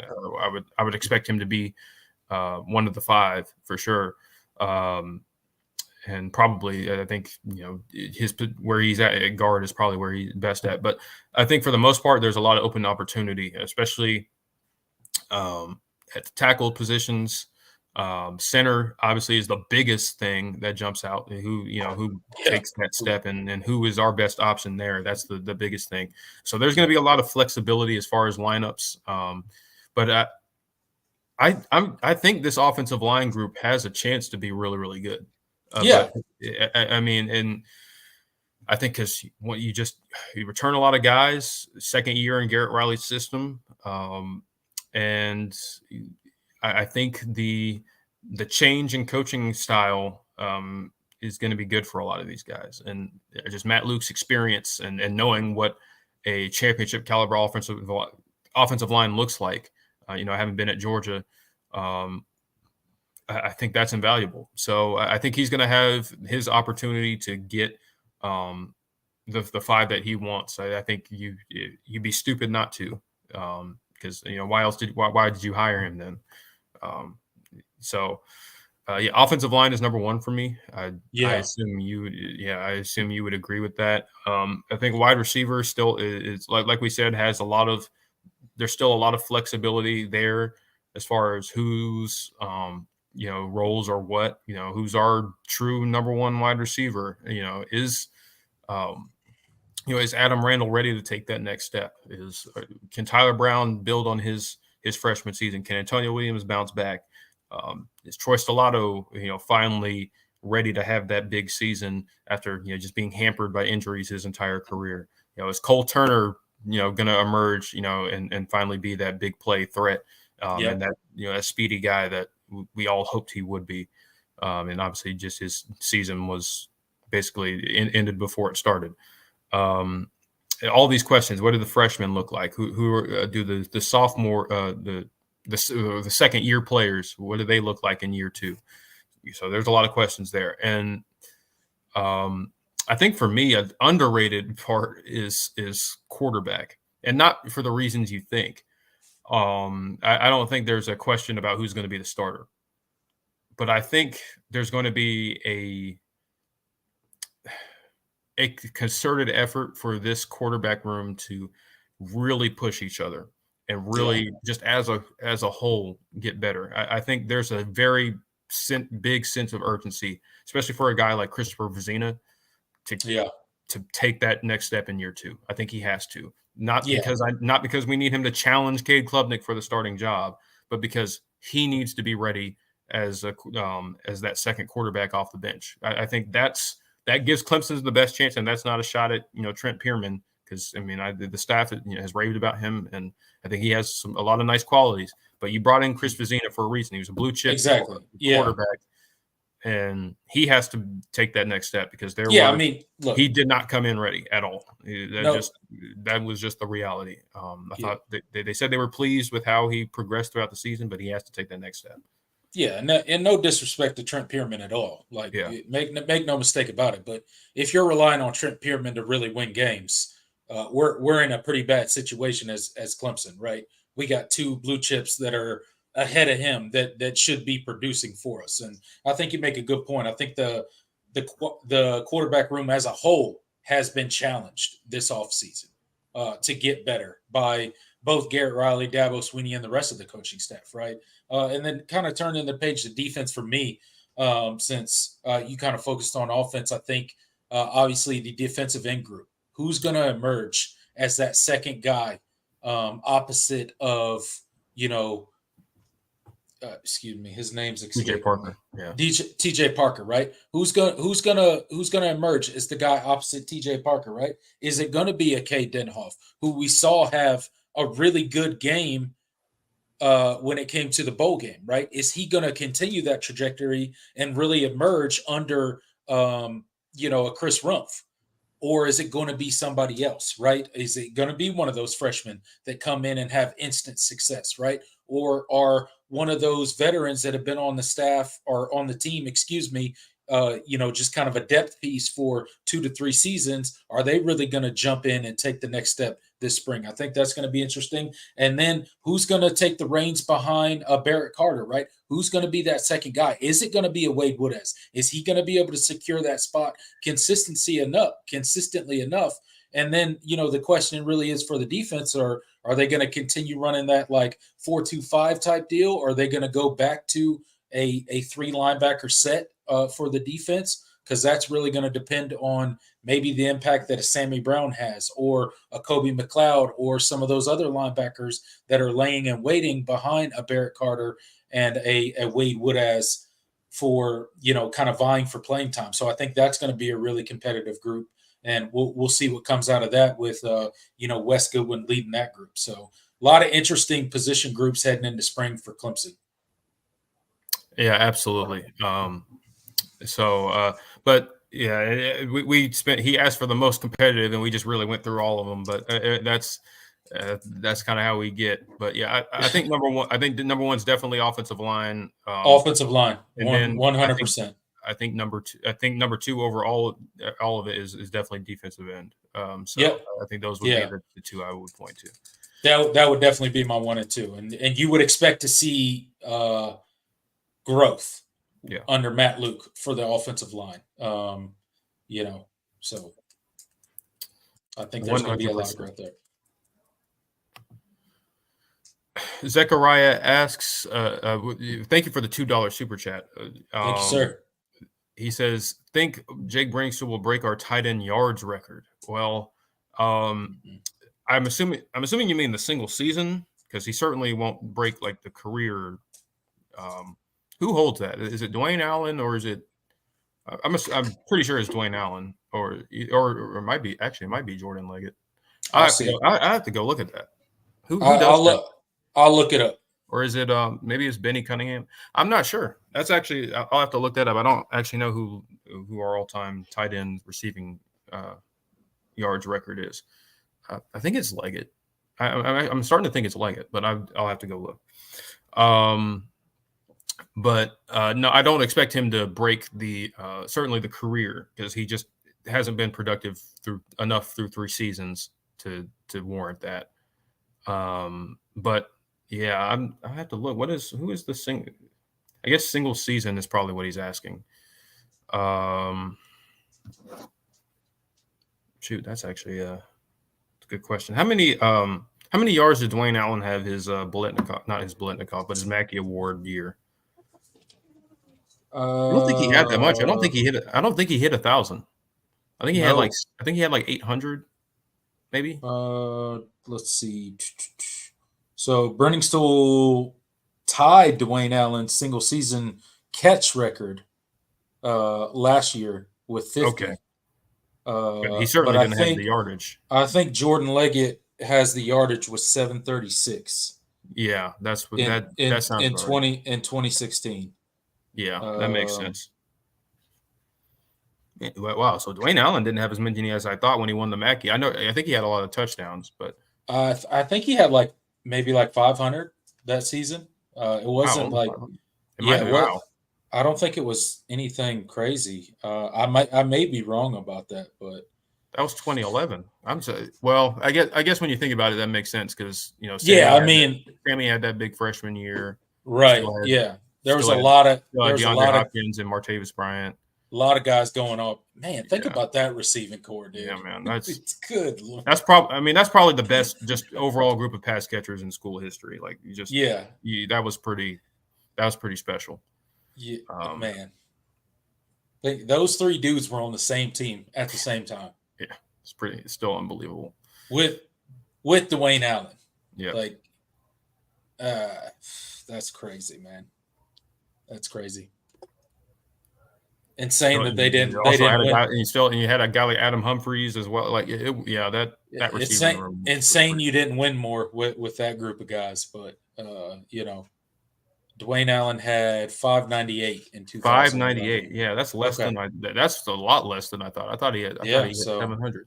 But like I said, when you actually think about it and the numbers that Taj Boyd had, I think he had 3,400 passing yards that season, so something around there. So I know Sammy was a freshman; he was an All-American as a true freshman, and Nuke had 900 yards that season, and then you had Martavis Bryant. Yeah, so it makes sense. There wasn't as many catches to go around, but that's still crazy. That's still insane. That's insane. But yeah, Jordan Leggett has the single season record. Yeah, single season record, 736. So to answer your question, Zachariah, I think it's possible. For sure. But if Clemson takes that, if they have that huge jump offensive production, and Kate Klubnik takes that next step, I think it's within the realm of possibility. And if Jake Brenningstool if he has that breakout year, I could see it, because he has the talent for sure. We'll see what a guy like Christian Bentaker has to say about that coming in, and you'll have Josh Sapp and Olsen Pat Henry and Marcus Dixon, and I think Clemson has a really strong tight end room right now. But I think you have to find ways to get Jake Brenningstool the ball, and if they do that, then I think that's on the table. But once again, Zachariah, thank you for the $2 super chat, and appreciate you supporting the show, man. Great question. Yeah, good trivia question there. That's pretty good. I used to have those stats off the top of my head, but now my initial thought when you read it was Leggett, but I thought that may have been some some recency bias, Yeah. just by what we have seen, but it makes sense now that you list off the roster that Dwayne Allen played with. Like, of Yeah. course, he only had 600 yards in his best season. Like, look who he was sharing the ball with. Yeah. But I mean, similar things could be said about Jordan Leggett. He had quite the receiving group Yeah. around him as Mike well. Williams, Mike Although, Williams, your famous spot, although, Deion although Sanders. not as good as Dwayne Allen's receiving group around him, No. but still really, really good. So, Yeah. they were both fighting for possessions with their receiving groups, obviously.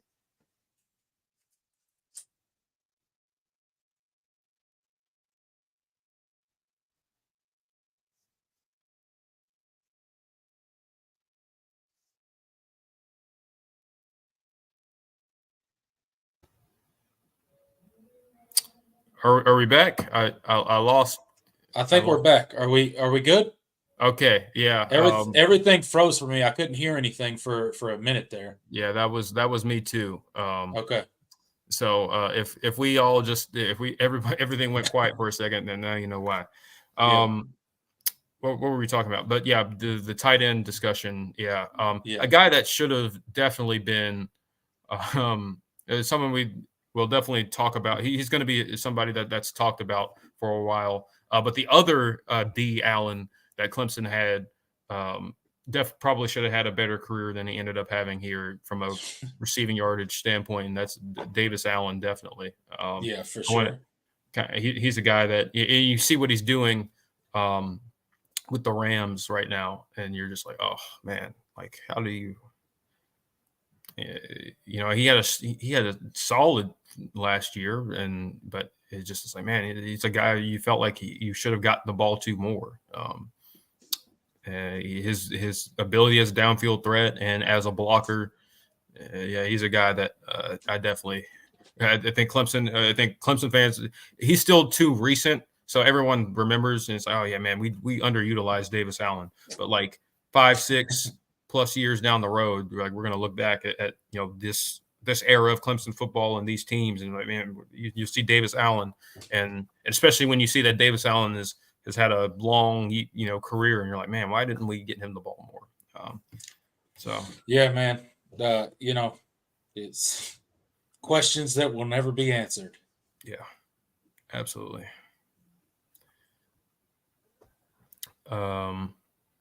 Isaac asks, is Christian an early enrollee? Yes, he is. Yes. Yep. Christian Bentiger. We will see him this spring. Yes, we will. I am excited for it. He's the real deal.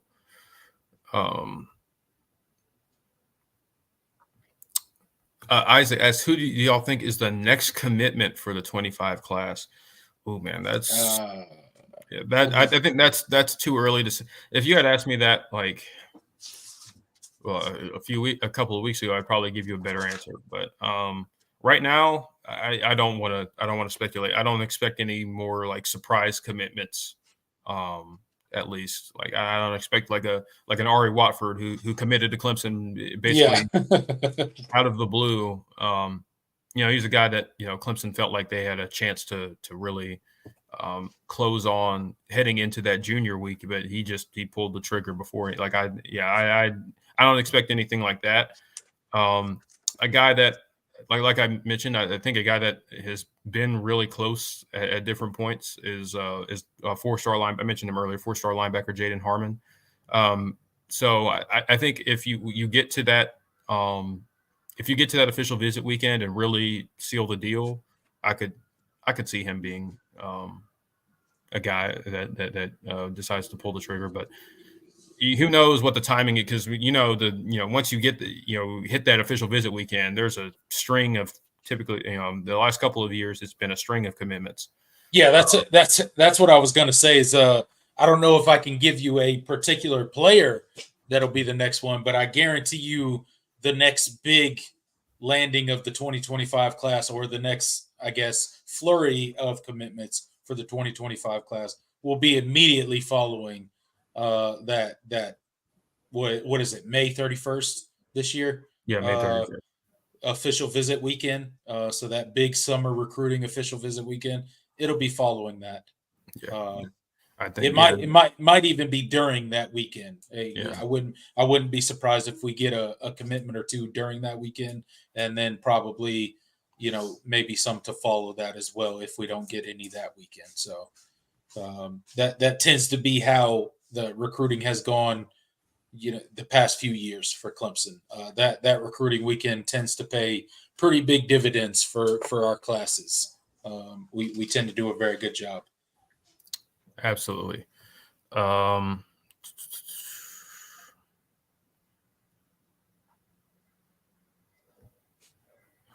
yeah, Go Tigers mentions Christian Garrett. Yeah, he's a guy. Yeah, I think Clemson is in really good shape for. But yeah, it's too early to tell right now. He also says there's one player I could see a surprise commitment from, Jordan Young. Who I mentioned earlier, #1 athlete. Clemson likes as a safety from my neck of the woods, Monroe, North Carolina. Shout out Monroe.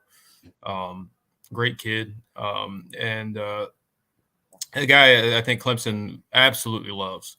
And I think they've done a really good job recruiting him so far. I think they're very much at the top of his list. So we'll see. We'll see. But like I said, I don't want to speculate too much because these things, even with Clemson and it kind of they are traditionally a good closing school as far as these recruitments go. But I never want to say anything is. I never want to be too definitive in how I characterize these recruitments because things change. And I've seen some guys mentally I thought for sure Clemson was going to land that you didn't get for one reason or another. Yep. So always got to be careful with that when you're talking about 16, 17-year-olds.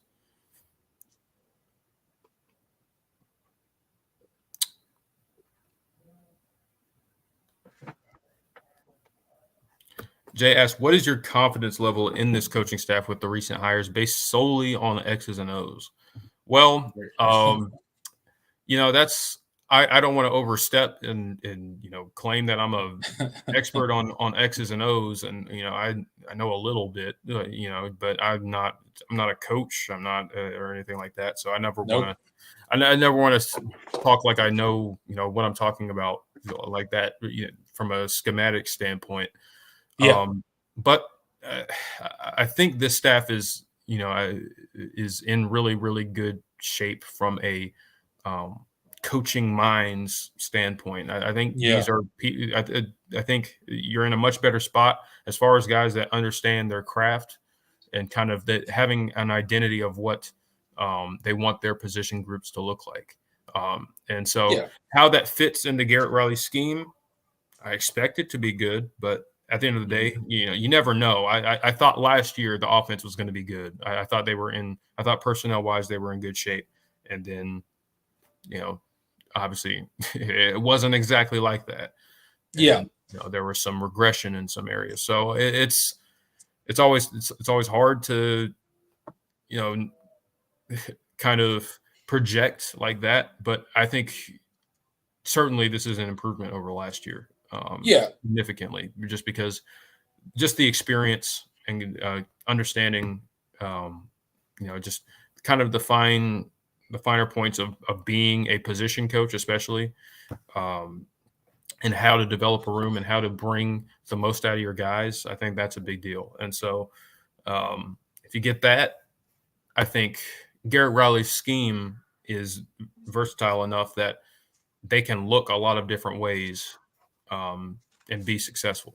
So and look, I don't, much like you, I don't claim to be as an X's and O guy. Like I'm not sitting here breaking down film and getting into nuances of the game and drawing up plays on a whiteboard and doing all that kind of crazy stuff, right? I never claimed to be a football coach. However, the one thing that I will say about the hires, both this season and last off season, is look at the people that were either let go or moved on, right? And look at the people that you replaced them with.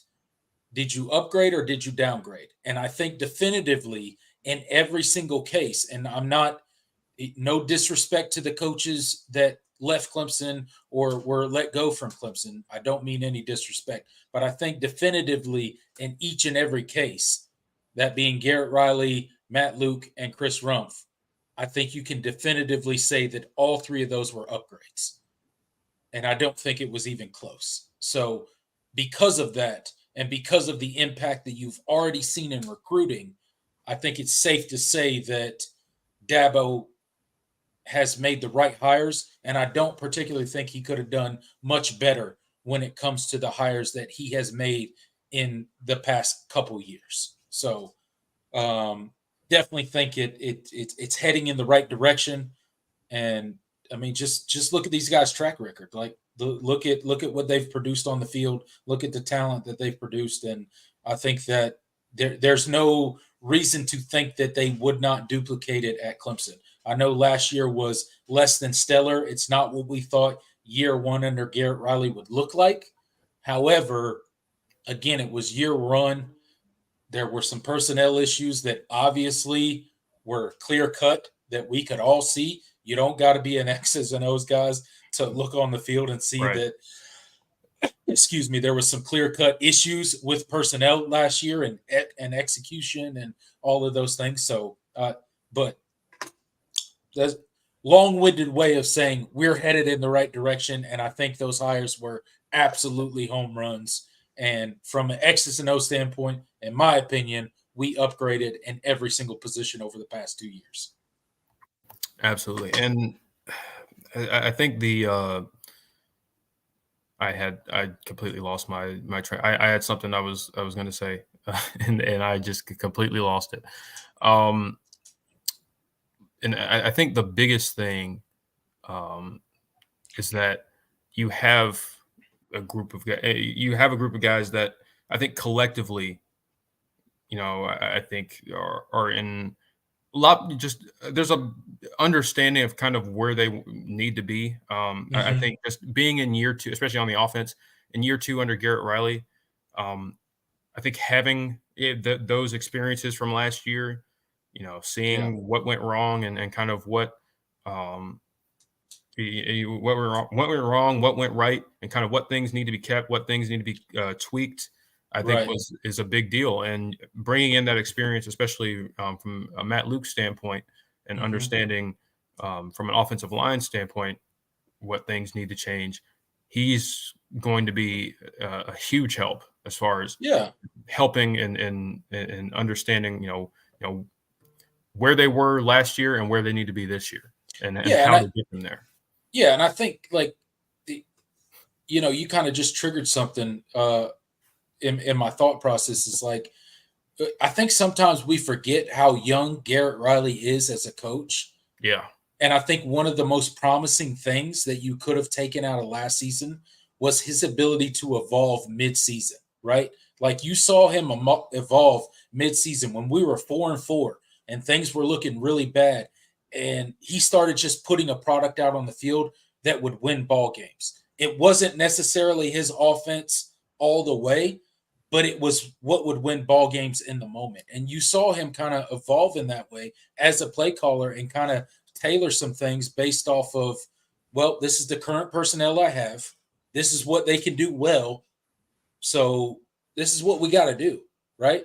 And I think, a big point that you mentioned is you get a seasoned guy and Matt Luke in now, and he brings that experience in. And that's another guy that Garrett Riley can learn from and continue to evolve as a play caller. And I think it just continues to get better from here. You're bringing in, I think, the right pieces, and the right voices right now are currently in the room to really turn this Clemson offense around and make it look a lot more similar to what we came to expect over the playoff run from a Clemson offense. Absolutely. And, just I don't think I think there's a lot of things to build on from last year too. I just we've kind of we've talked about it over and over again, and it's ad nauseum, and of how frustrating it was, especially going back and watching some of these games and seeing how many missed opportunities there were. There were a lot of explosive play opportunities that weren't executed for one reason or another. Missed reads or missed blocks, and those were the difference between big chunk play, and first, or even just a 5-6 yard gain that would put you ahead of the chains, and tackle for loss or a sack, or an interception or a fumble. There was the margin for error from this 2023 team. It was so small, and it felt like they were on the wrong end of it at almost every single time.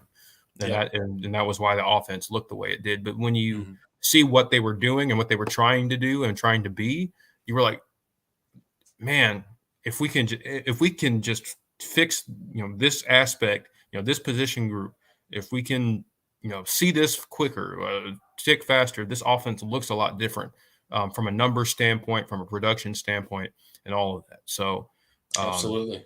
Year 2 is big, and I think the hires that Dabo made and some of the tweaks that they'll be able to make this offseason are going to be huge. And we'll get to see how this goes pretty soon in week 1. Yeah, that's right. No time to iron out any kinks for Clemson season.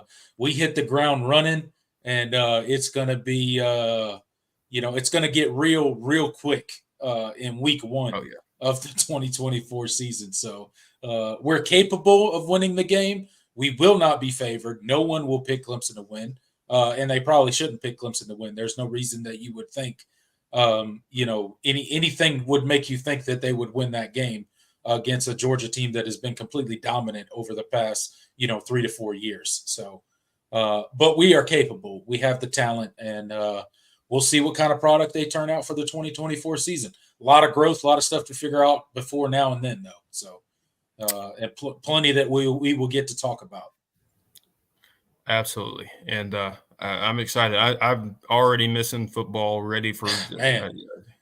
Can spring practice just hurry up and start already, man? Like I'm kind of done with this little lull that we have here. We've kind of exhausted recruiting to this point. 2025 recruiting has kind of slowed down until we get to that big recruiting weekend in the summertime. So I'm ready for this spring thing to kick off. So we got some more college football content to talk about that doesn't involve people getting pulled over and vehicles getting searched and people getting arrested and stuff like that. That's not the football news I want to talk about. Let's keep those to a minimum from here on out. Let's not turn into Georgia over here, okay? We can, shots fired. Oh man, you're poking the bear. I have to. I have to, man. I have to. We gotta check the giant over there every now and then and be like, make sure he's still awake. Yeah, I see the people roasting me for my gaffe earlier. Yeah, I'm getting old.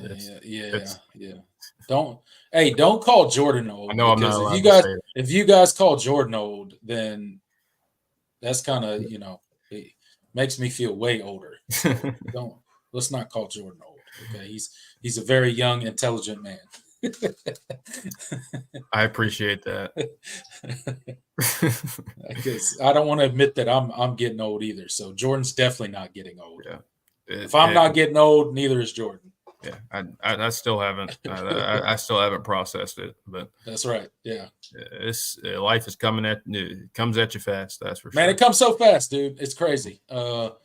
Me and a buddy were actually talking at work today, and it's like, you kind of, when you get in a routine, like whether you got a job or you're in school or whatever, and like all of a sudden you look up and you're like, man, dang, this part of the school year's almost over, or this part of whatever's almost, like, it's just where did the time go? It's crazy how fast. Like, man, I swear, just like yesterday, it was like we were only halfway through this phase of whatever, So it's crazy how it works, man. Time flies.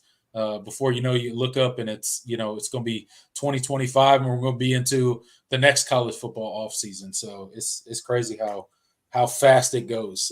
And it seems like the more seasoned I get, I won't say the older I get, the more seasoned I get. That's a great way of putting it. The faster time seems to go, at least for me. So I guess that's an unfortunate part of the aging process. Yes, it is. It is. Let's see, we want to hit one more before we're hitting the 2-hour mark. So let's right up against it. Once again, right up against it. Let's see. I want to find a. Let's hit one last good one, and then we'll jet out of here until next week. John S. Morgan Thompson's end of January roster for 2024 counts 2 open slots. Okay, so I'll have to go. I've seen some discrepancies there. As far because I think Ross Taylor said they were at 85 a while back. Clemson's SID. So I don't know. It's kind of strange right now, and depending Yeah. on. But regardless, you expect Dabo to go portal for 1 or 2 in the spring, or just paper up some PWOs. To expect Dabo to go to the portal is a strong strong way of putting it. I think there's a chance. That's all I'm going to say. But until he does it, I'm never going to say. I'm never going to again say that I expect Dabo to do anything portal related. Yeah.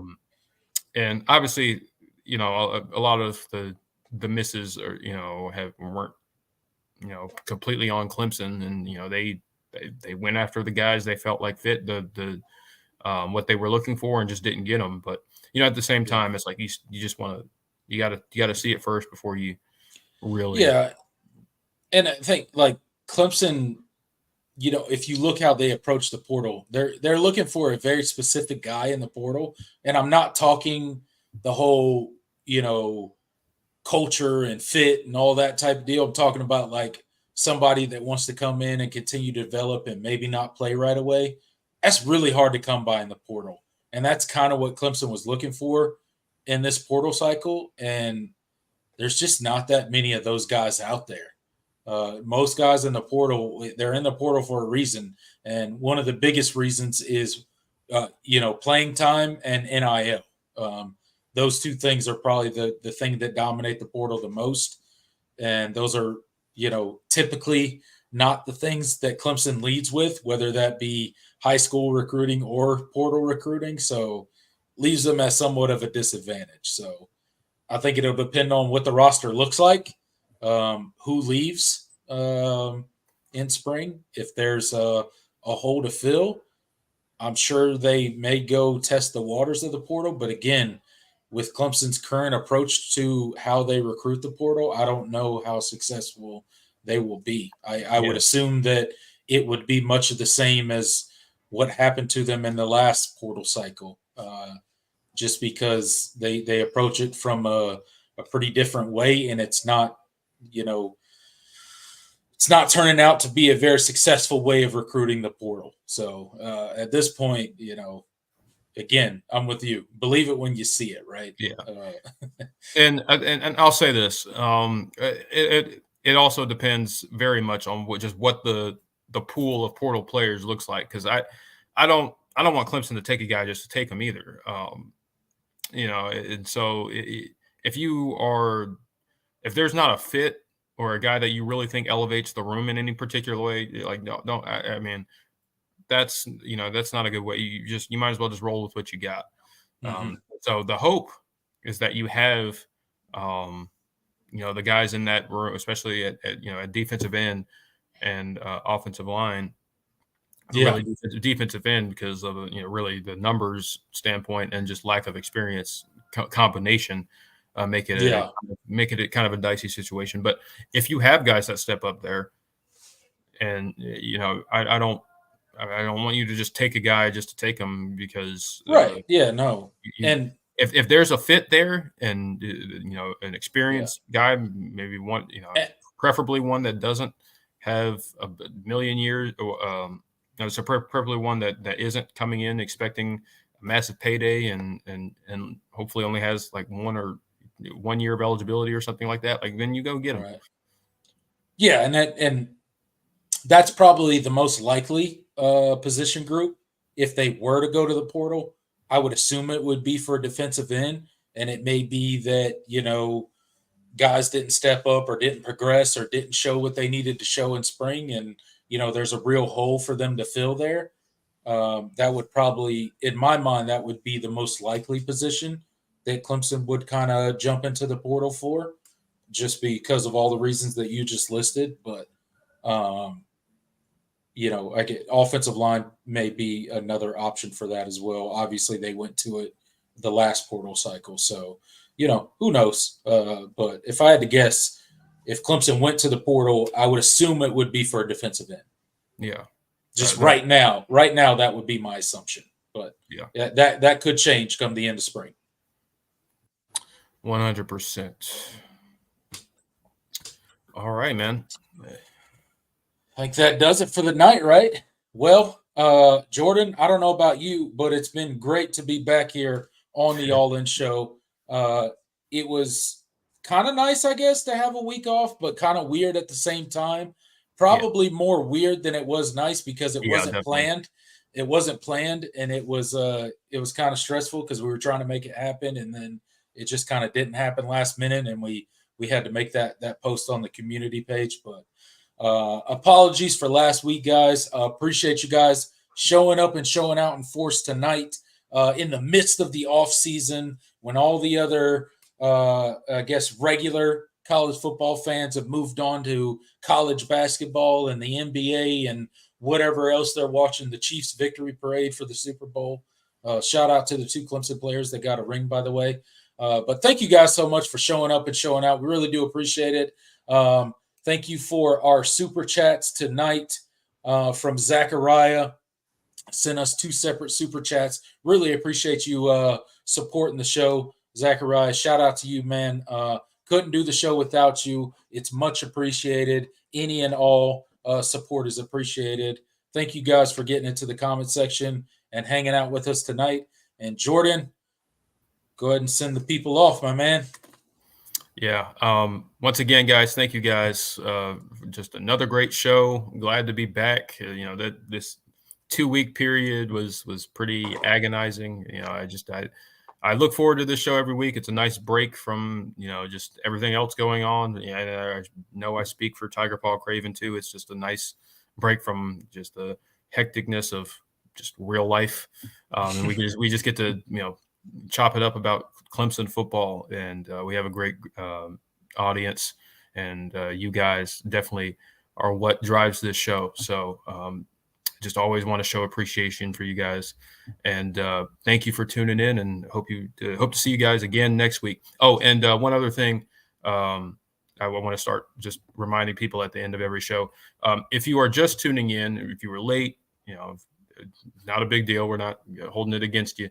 So if you missed something that you wanted to hear us talk about, we have in the past few shows started adding timestamps to where we cover each and every topic, because I know it's hard to scroll through 2 hours of us yapping.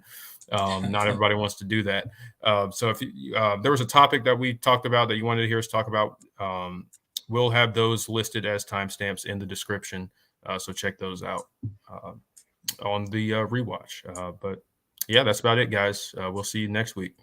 Absolutely. You're watching in the rewatch. Thank you so much. Until next time, I'm Tiger Paul Craven. He's Jordan Bowman.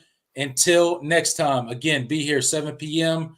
Next Thursday for the All In Show. Go Tigers. Later, y'all.